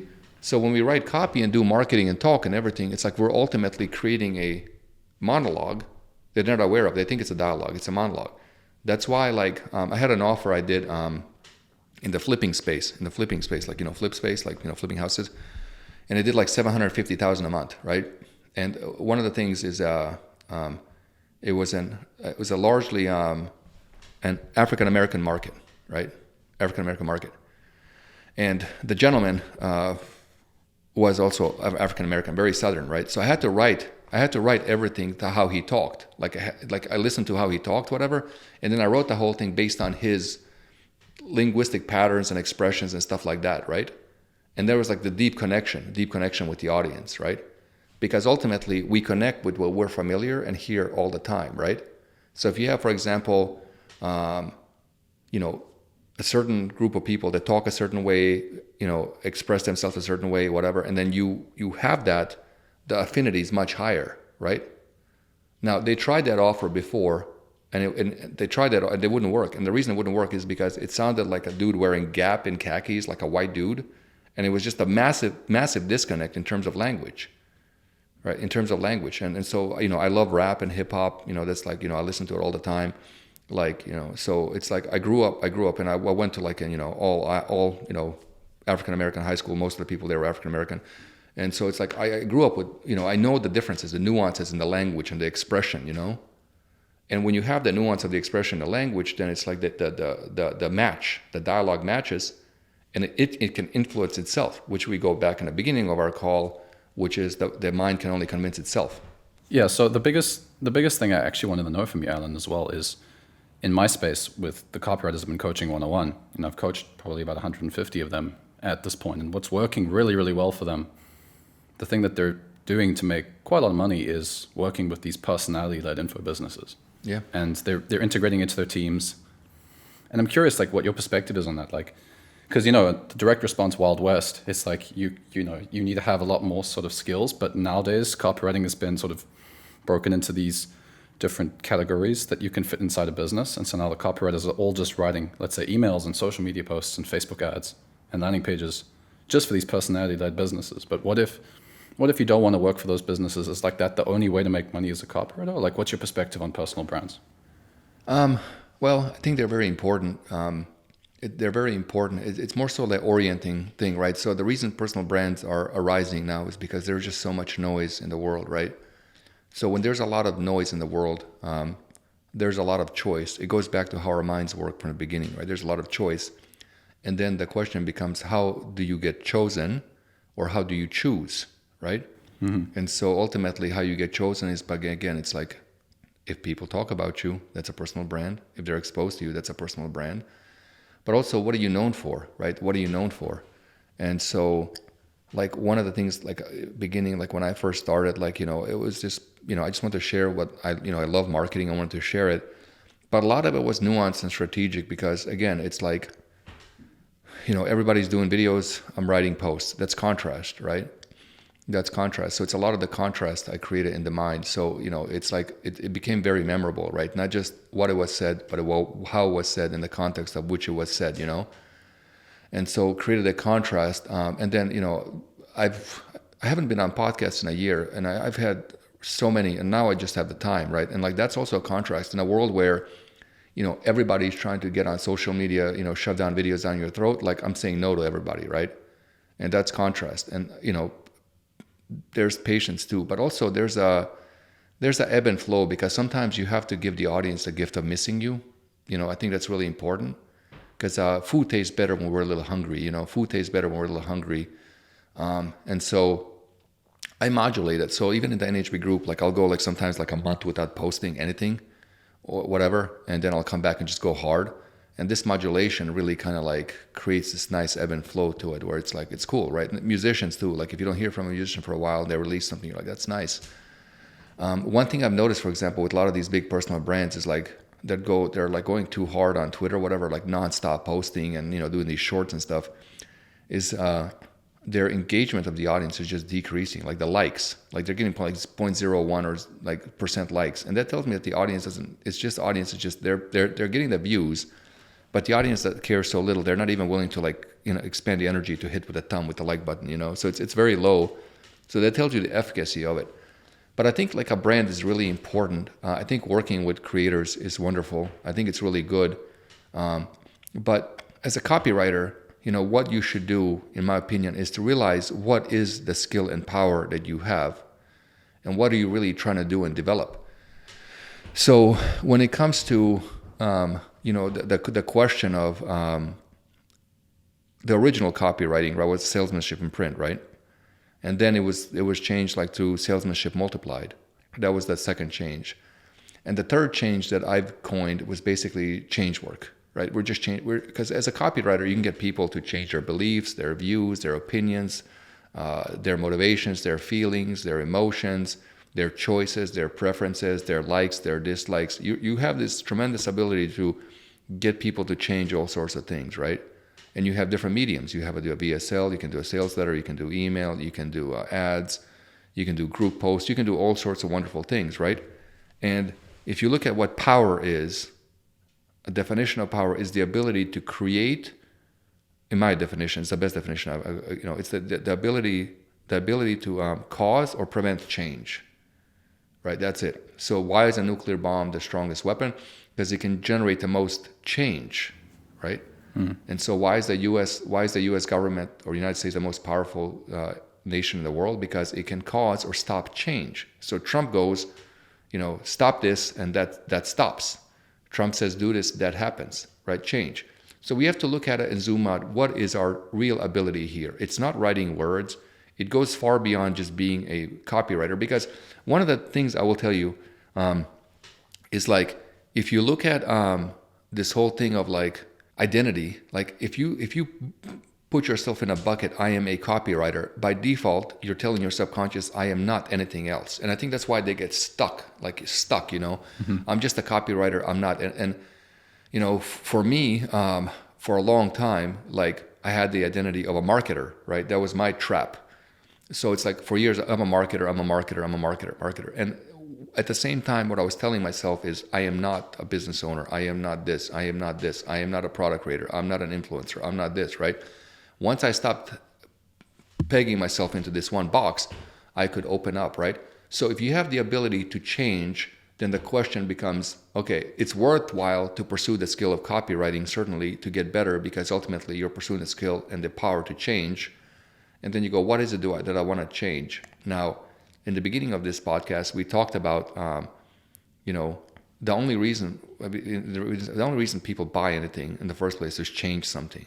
That's it. Like that's it. I'm hungry. I want to change I want to go eat something. That's change. I'm tired. I need some rest. I don't want to go here. I need a different car to get there. That's change. It's just change, right? We talked about it.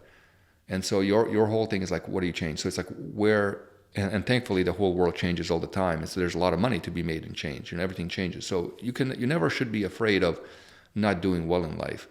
And then the only thing becomes like, what's the size of the change? And size of the change is like, how many people do I want to change? and the depth. The bigger the problem, the bigger the payment, right? That's it. And so the size of the problem is like how the size of the problem is defined by that emotional spending. How emotional charge is it? Like the emotional charge to want it, compared with the lack of choice to getting it. The distance between those two is the problem.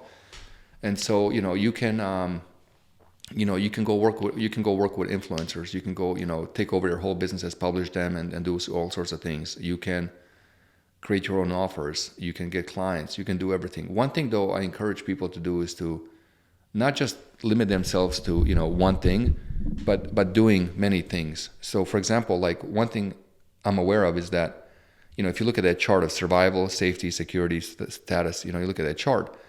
Like if you go to copywriters and you say to them, hey, you should stop being a copywriter and go be an offer owner, right? What are you really saying to them? You're like, hey, stop doing what's safe and secure for you, where where you can eat and pay the bills with, right? Yeah. And so quit all that to go build offers.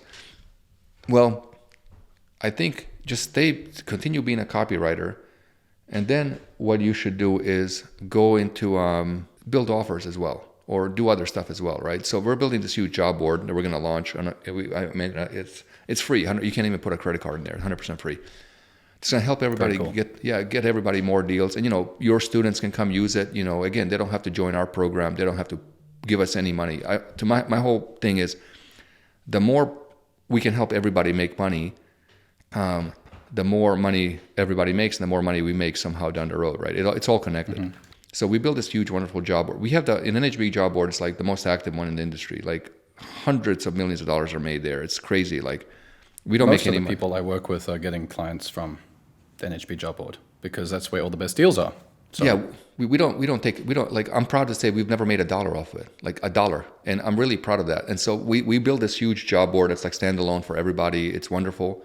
And, go continue doing get copywriting, being better, do your own offers, do all of it. You have options, you have choice. There's no reason to peg yourself into it, right? So as far as like becoming a brand, you have to ultimately collect trophies, right? So it's like, what are you known for? And one of the biggest things is like, there's two things. It's like people oftentimes want to charge a lot, and like the more you charge, the less clients you have, obviously. And so it's harder to get trophies, right? So it's like, be reasonable with the price, but also at the same time, get the clients to give you the data and stats of how well you offered it. Because one of the things I know with copywriters and clients are real sneaky is they won't tell you how well you offered it, because they're like, well, you're just charging me more on the next one, Mm-hmm. Or you'll use that to go get a different client and then stop prioritizing my work. Yeah, absolutely, yeah. Mm-hmm. And the whole thing with the AI, there's a lot of fear about AI and stuff like that, whatever. I just look at it as a tool. I use ChatGPT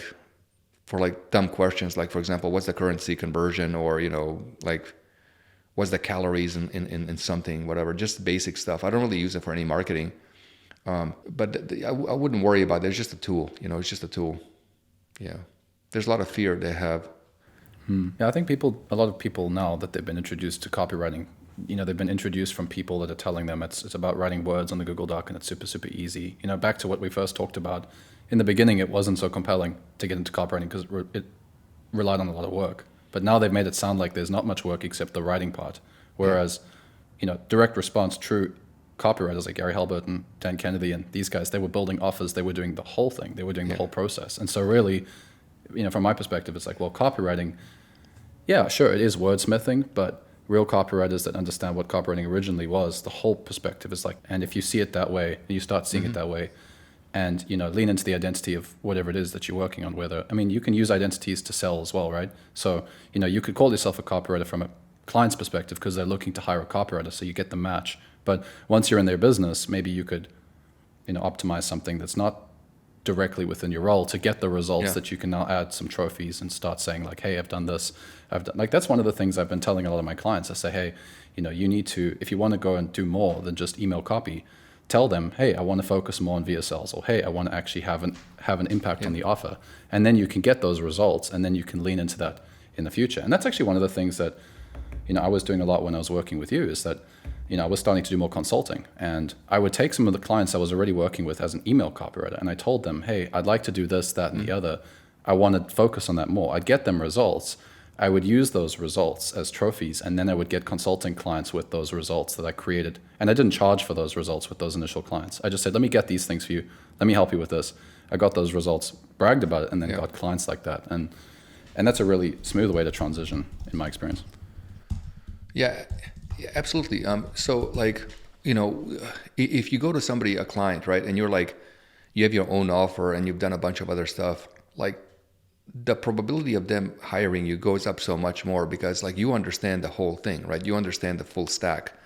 So the value goes up. So like with Energy Plus, Energy Pro, like we started adding a bunch of coaches, right? So we have 4 coaches now. Like one Kevin, he does low ticket offers, nothing but low ticket offers. Brandon does nothing but teaches CRO. He's like incredible. Charles teaches Google ads and scaling. And then we have Lauren teaching Facebook ads, right? And then we're adding 6 more. So we're going to have 10. So YouTube ads, copywriting, everything. Like we're going to have every type of thing there, right? And so we have like call every day and it's going to be like 2 calls a day now, like Monday through Friday, and then it goes through the platform and everything. So we have all that, and it's just to expand. And again, it goes back to like the skill expansion, right? Because you can, like with Brandon, like he has a few calls on CRO audits. You can just offer CRO audits. You can offer ads. You can offer all these things, right? And like you just give more reasons for people to pay you across the board. But also you get to learn and see inside of offers. One of the most interesting things in Fast Forward, it's like when people come in there or Energy Plus Pro, they learn stuff and then they start consulting with these companies. And then the biggest mind fuck a lot of them will experience is like, I can't believe how much money they're making. And it's like, this is a lot easier than I thought it would be, right? There's this invisible divide between like offer owners and like copywriters. It's like offer owners are like on like, you know, sitting on the on the mountain of like, you know, money. Yeah.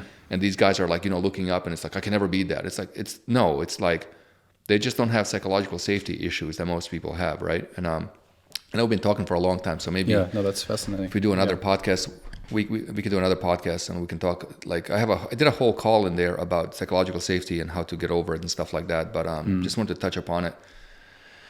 You know, like so for example, you know, and some things you got to be on some deals you have to be strategic, right? Strategic. It's not all about money. It's about like, you know, being strategic. So for example, with when I first started NHB, like Scott came to me, and then I was mentoring Grant, which was the CMO, and like we were like they basically paid me. I think it was like, so I charge $5,000 an hour for consulting, right? And like I'm booked out, like so it's like $5,000 an hour for consulting, and people pay, but on that deal I just charged them $5,000 a month, so like much less than what I typically charge, right? So I charged them $5,000 a month, and what I did was like I wanted a big trophy to show the market, right? And so that's when I created the podcast VSL, right? So it's like he was stuck at like 100K. We did a whole thing. I did many other podcasts talking about it, so I'm not going to get into the details of how that happened, but whatever, just find other podcasts and watch them. But we took him from 100K a month to 3 million a month, right? And like relative to what I charged them was like nothing. It's like $5,000 a month, right? So I charged them like 15. I think it was like a total of 15 grand to like just take that business from 100K a month to 3 million a month. And now, of course, like to be fair, crypto market, you know, took a shit, so the offer took a shit. So like any crypto offer, when the market turns, the offer turns, and you just got to kind of wait it out till it comes back. So, you know, so 3 million a month, and like it was just like, we were like breakneck speed, right? But you know, that was a strategic deal. You know, sometimes you take strategic deals, so you can get these trophies, and it's not always about you know, charging a bunch of people how much money they'll make. You got to separate that. You know, you got to separate it. It doesn't matter how much they make. You know, you got to be smart about it. So movie stars, you know, like I got this from the movie world. A lot of A-list movie stars will take like movie roles that are just not that lucrative, but that just propel them to a next level. You know. Yeah, I think that philosophy of looking for ways to create results instead of just focusing on the cash up front is really where the game is made. It's like you said, it's like money over time, right? So like if you're creating results in the long term and you're thinking about the long term, how you can help your clients, you know, then the money's going to happen. I mean, I've had many clients tell me, you know, I should charge 8K for this, I should charge 10K for this. It's like, well, based on, you know, maybe where this business is at right now, you know, you could knock it out of the park for them for 4K, and their expectation is going to be exceeded. Whereas if you if you charge them 8K, they might actually just be like, oh, I got what I paid for. Whereas if you charge maybe, let's say 4K for that deal, you knock it out of the park, they're excitement about that, maybe they give you a certain testimonial or they work with you long term, then you have more results that you can actually use later to generate more deals for yourself, for example, right? So I think it just goes back into that philosophy of not holding anything back and focusing on delivering as much value as possible up front. And so that's really why I appreciate a lot of the work that you've been doing, because I read a lot of your posts, I read a lot of your stuff, and you've been just doing it for free, very, very generously for people, and a lot of people are learning a lot of stuff. Yeah, no, it's fantastic. So thanks so much for that. No, you're welcome. Yeah, I love it. I love marketing. So my whole thing is like just to bring up the next generation of greats. That's kind of my thing. So it's like my whole thing is like when I'm older, like, much older, like I want to be at events, at bars, and just shake hands with people and like, create the next generation of great marketers. And I'm proud to say we're doing that. We have some of the best people in the world right now. The thing is like, just focus on getting better. Just focus on getting better. There's always opportunity. Just focus on getting better, enjoying it, loving the game, and results will come. Results will come. Like what's interesting is like when people fast forward, now it's like we have a strange problem where like they're turning away too many deals.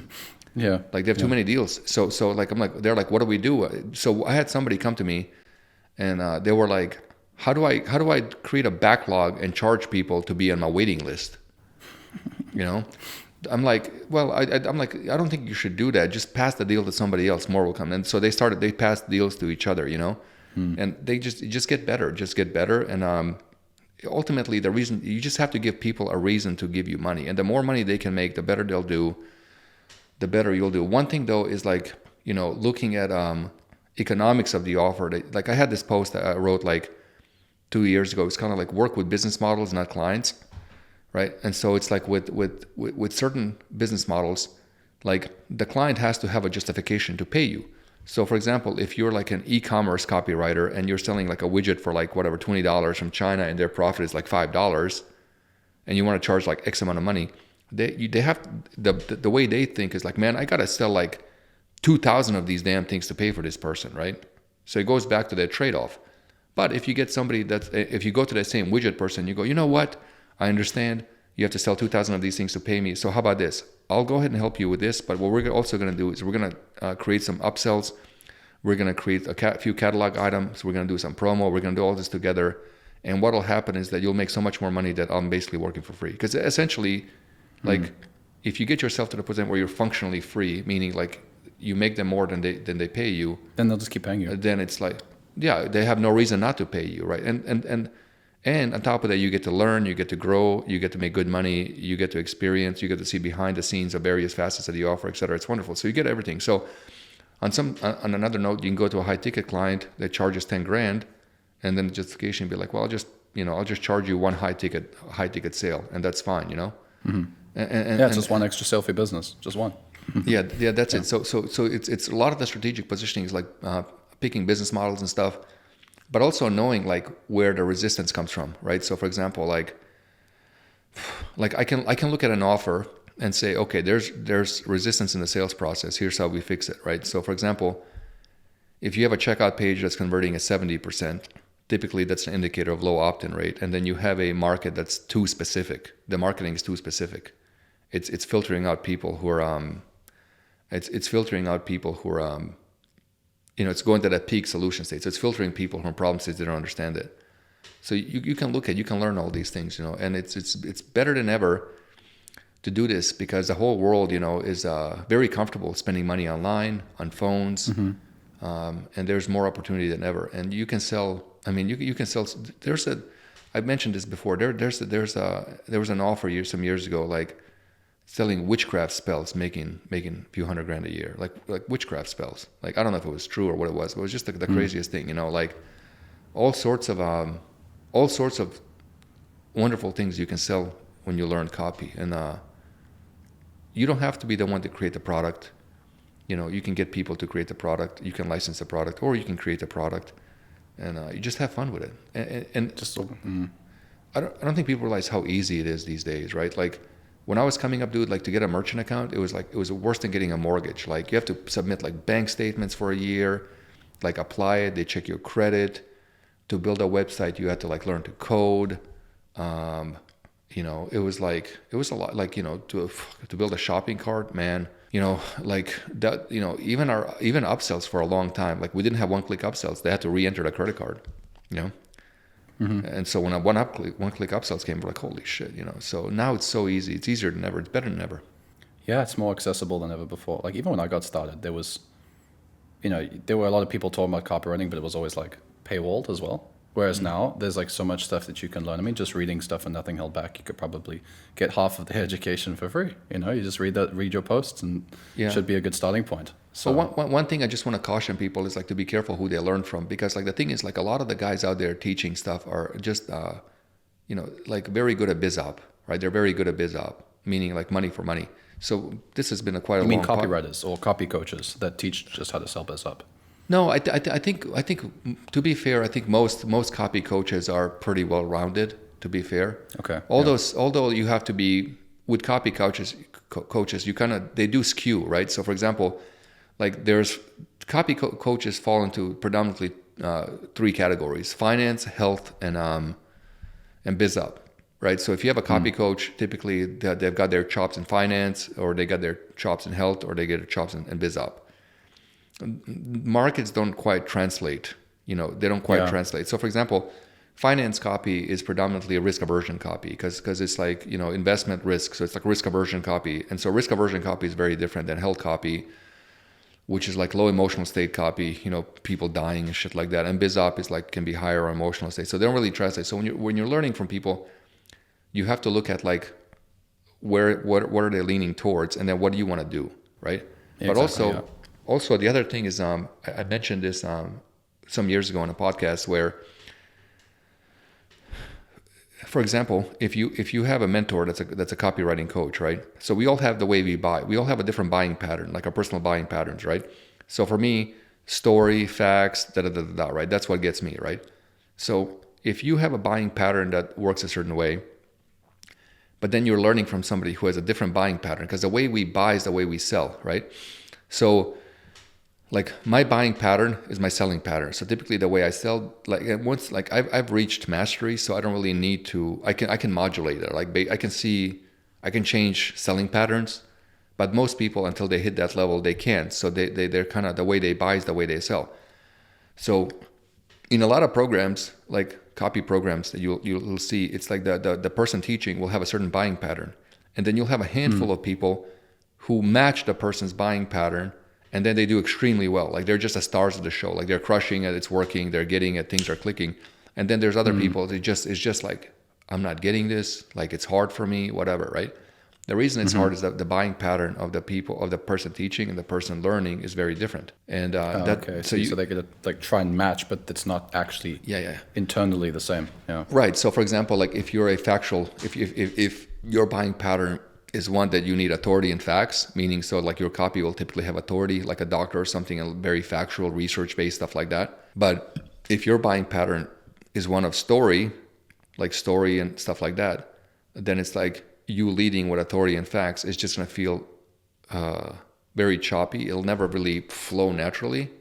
And so what you have to do is like when you're learning from the person, you got to go, okay, look, it's like our buying patterns are different. I really appreciate what you're doing.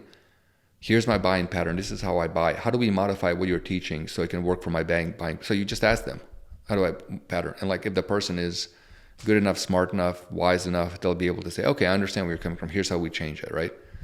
If they can't change it, then you got to be like, then it's on you to say, okay, how can I do what they do, right? And that's kind of the match. That's why in just about all copy programs, what you'll see is this like 595 ratio. Like 5% of the people just like superstars, they kill it, they're beating controls, crushing it, and then you'll have like a bunch of people doing okay and a bunch of people just like, I don't fucking get this at all, It's all about buying patterns. Okay, that's interesting. Yeah, it makes sense, because I mean I've always thought of it just as voice. It's like some people just write a certain style, and it like bleeds into all their writing, no matter which business that they work with, is that they have that style.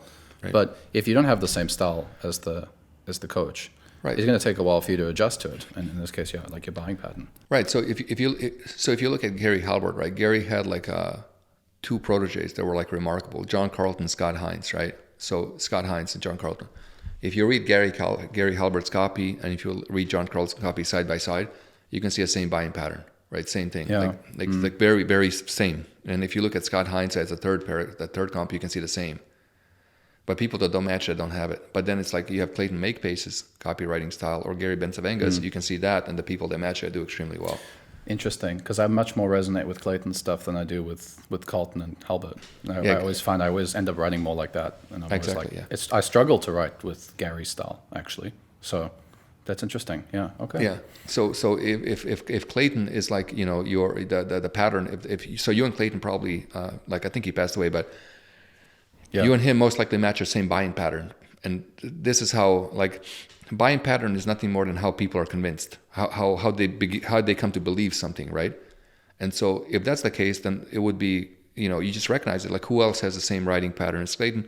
And you just dig that deeper and you develop that further, because, you know, they all work. They're all phenomenal. They all got, you know, made hundreds of millions of dollars in sales.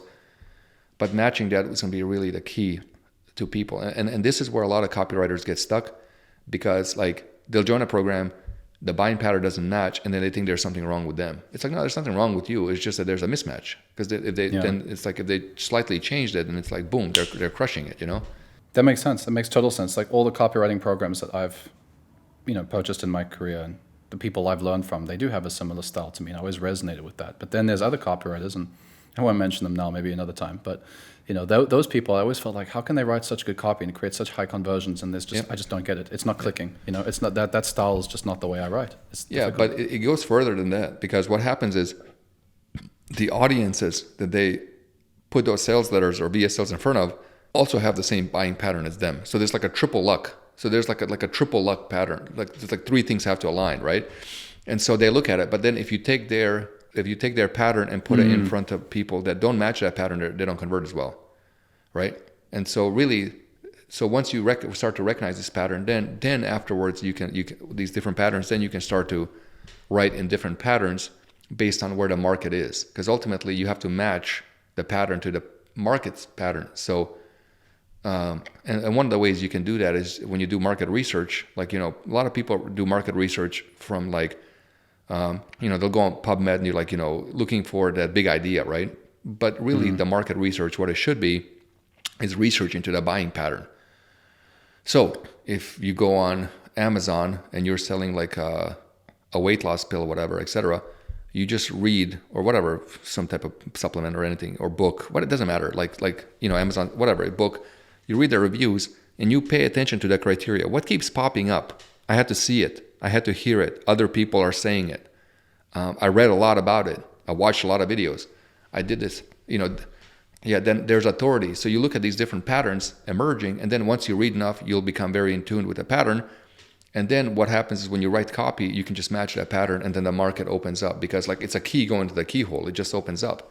Can you also do this with your competitors, the top performers in the industry? You read the way that they're selling to their market, as well as a good way to see, like, the flow and the rhythm of the sale. Yeah, we did this series in NHB Plus Pro and Fast Forward called Criteria of Markets. Like, I can't get into it. I've been talking for 2.5 hours, but it's basically like every market has a criteria, and like there's like a bunch of these sub patterns, and like we have a chart and everything you look at. So once you look into that, you can just use that to match it. And once you discover the pattern, you just match it. It's kind of like more of a scientific process, if you will. Like, this whole Amazon thing is more of a rudimentary process. They both work, you know, they both work well. But it's like, but also what happens is, like, people that are like extremely good at finance or extremely good at like health. So for example, like, there's this whole thing in our industry, like Agora copywriter, whatever, you know, did well, great. What typically happens is that person's buying pattern that's writing copy matches the buying pattern of the audience, right? So for example, like, if you pay attention to Gary Bencivenga, like, he's an amazing copywriter, but on the same token, like, he is the archetype of the finance, of the sophisticated, you know, gentleman who likes to read, you know, research his stocks and investments and all that stuff, right? So ultimately, going back to that, the fact that the brain resynthesizes itself, Gary Bencivenga, when he writes copy, he's really selling to Gary Bencivenga. It just happens to the fact that a lot of other people are, you know, have that. So he's a phenomenal copywriter, and like, he just found that market where he's just like the best in the world at it, you know. So, you know, and so you have to look at that from that perspective of like how that's matched. And so when you have these matches, you have the stars aligned. You know, it's like the right seats, the right butts in the right seats at the right time type of deal, right? And so very few can like modulate between, like Halbert was one of the very few that I know that could modulate between like markets like with ease, and that's why you have finance guy, health copywriter, biz op copywriter, golf guy, this, because of that pattern, because we are selling to ourselves in the mind. And then if we can, and like, so for me, what I've developed is that I can put myself in different people's shoes, moods, whatever, and then I can generate the feeling. So as I'm writing copy or doing marketing, I can generate a feeling in me. And if I don't have the feeling, it's not gonna hit. It's not gonna hit. So a lot of the posts I make, like I get like 300, 400, 500, 800,000 likes now, is because like I a lot of the stuff I do is like I look for that feeling as I write it, right? Because if I have the feeling, there's a thing happening in their minds. They have the feeling. And feeling causes the emotion, and then reaction, and then engagement. But the thing is really to kind of as a copywriter in the come up, you want to get paid more, whatever. So to close the loop here, if you're learning from somebody and there's a mismatch of pattern, and it just doesn't work, and it's not that you're dumb or incapable. It's just that it's the mismatch of pattern. And so the clients can also tell that, the clients can tell that. And then that's where the limitations of the conversions come out, because ultimately it's like there's a disconnect between your pattern, and the person's pattern.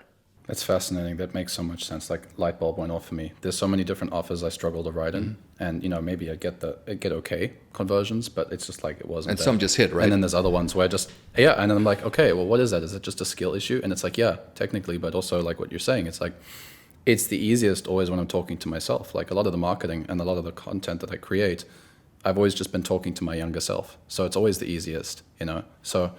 Well, Alen, we could talk about this for a while. This is fascinating. But if people want to learn more from you, where can they find you? Well, if Nothing Held Back newsletter. So we just launched that. It's free. I basically, we put together this wonderful newsletters, and we have some of the best minds in marketing. Like I have no desire to be a star or have all the attention. So everything we're doing now is even like all the summaries of the calls we have in the platform, whatever. It's like, the team was like, do you want, let's have you, I'm like, I don't want to be the star of the show. So I created this newsletter. So if you go to nothingheldback.com/newsletter, you can sign up for it. It's completely free. And I'd love to feature you, by the way, Matthew, like on some, if you want to be, on there as well. So I'm just gathering gathering all the best minds in marketing. And the whole thing is like, once a week or so, maybe once every 2 weeks, you get an email, and you get everything you need to know about marketing, what's going on, what's working, who's doing what's where, etc. And my whole mission is to really just bring forth a lot of the people that have psychological safety issues, who are just absolutely brilliant, making it work for everybody else, and just show the world how great they are, because it's like... it's their time. It's their time too, but it's also like, this is for all of us, because it's like, I know historically speaking, the better we all do, the better we all do. And it's like, my biggest, what I really pay attention to a lot is like, are the newbies making money or not? Are they struggling? Are they having a hard time? Whatever, because that's an indicator of hard times to come, right? So it's in our best interest to help everybody, because the more people have jobs, the more people have clients, the more people have offers, the more people find success, the more money they make, the safer they feel, based on those 4 things. The more everybody right, wins. Yeah, and then they're more comfortable investing, spending into various courses, be it yours, be it our programs, be it somebody else's programs. So everything we do is to lift up the industry. So we're taking like all the money we make, just reinvesting it in various projects. And the job board is scheduled to launch the 3rd week of February of this month, and it's gonna be absolutely remarkable for everybody. And we have Agora using it. We talk to them. So we're having like some of the biggest companies, come on board. We 15,000 agencies are signing on board. So we have a lot of people coming on to like just hire people. Damn. Yeah. So yeah, that's amazing. A lot of people reached out to me. Like there was this one particular gentleman, like he's a very big agency guru. He came to me and he's like, can we support you? I'm like, yeah. He's like, what do you want? I'm like, just tell people to use it just get your agency friends, whatever people, to hire copywriters, marketers, and these guys. Just hire them. Just give them jobs. That's all I give a fuck about. Just give them jobs. Give them hope. hire them, work with them so they can grow. That's it. And so we build this thing. We're paying for it. It's completely free. But yeah, newsletter, and then the Facebook group. So if you just go to Facebook, type in Nothing Held Back Facebook group, you have like 45,000 people. It's the most active. And if you want jobs, just look for Nothing Held Back job board. You can post there. We don't charge anything. And thank you so much for having me, man. I really appreciate it. This is really appreciate good, really good. Yeah, it's just fascinating. Good, dense podcast. We covered a lot. So I think people are gonna get a lot of value. I think there's gonna be a lot of light bulbs, especially how the mind works. This whole thing of like, I definitely had some, so it was really self-judgment. I've got a lot of notes over here. Yeah. Self-judgment is really important. How the emotional spending and all these things. Yeah, these are wonderful concepts. And I always said like I wanted to bring the magic back in the game, and I think a lot of this stuff is bringing it back because, we have one fear, and it's the fear of the unknown. And like everything I do is to make the unknown known, and therefore you have no fear, and you become fearless, and you can do whatever you want. That's beautiful. Thanks. Thank you so much for your time. Appreciate it. Thank you for having me, man. Thank you.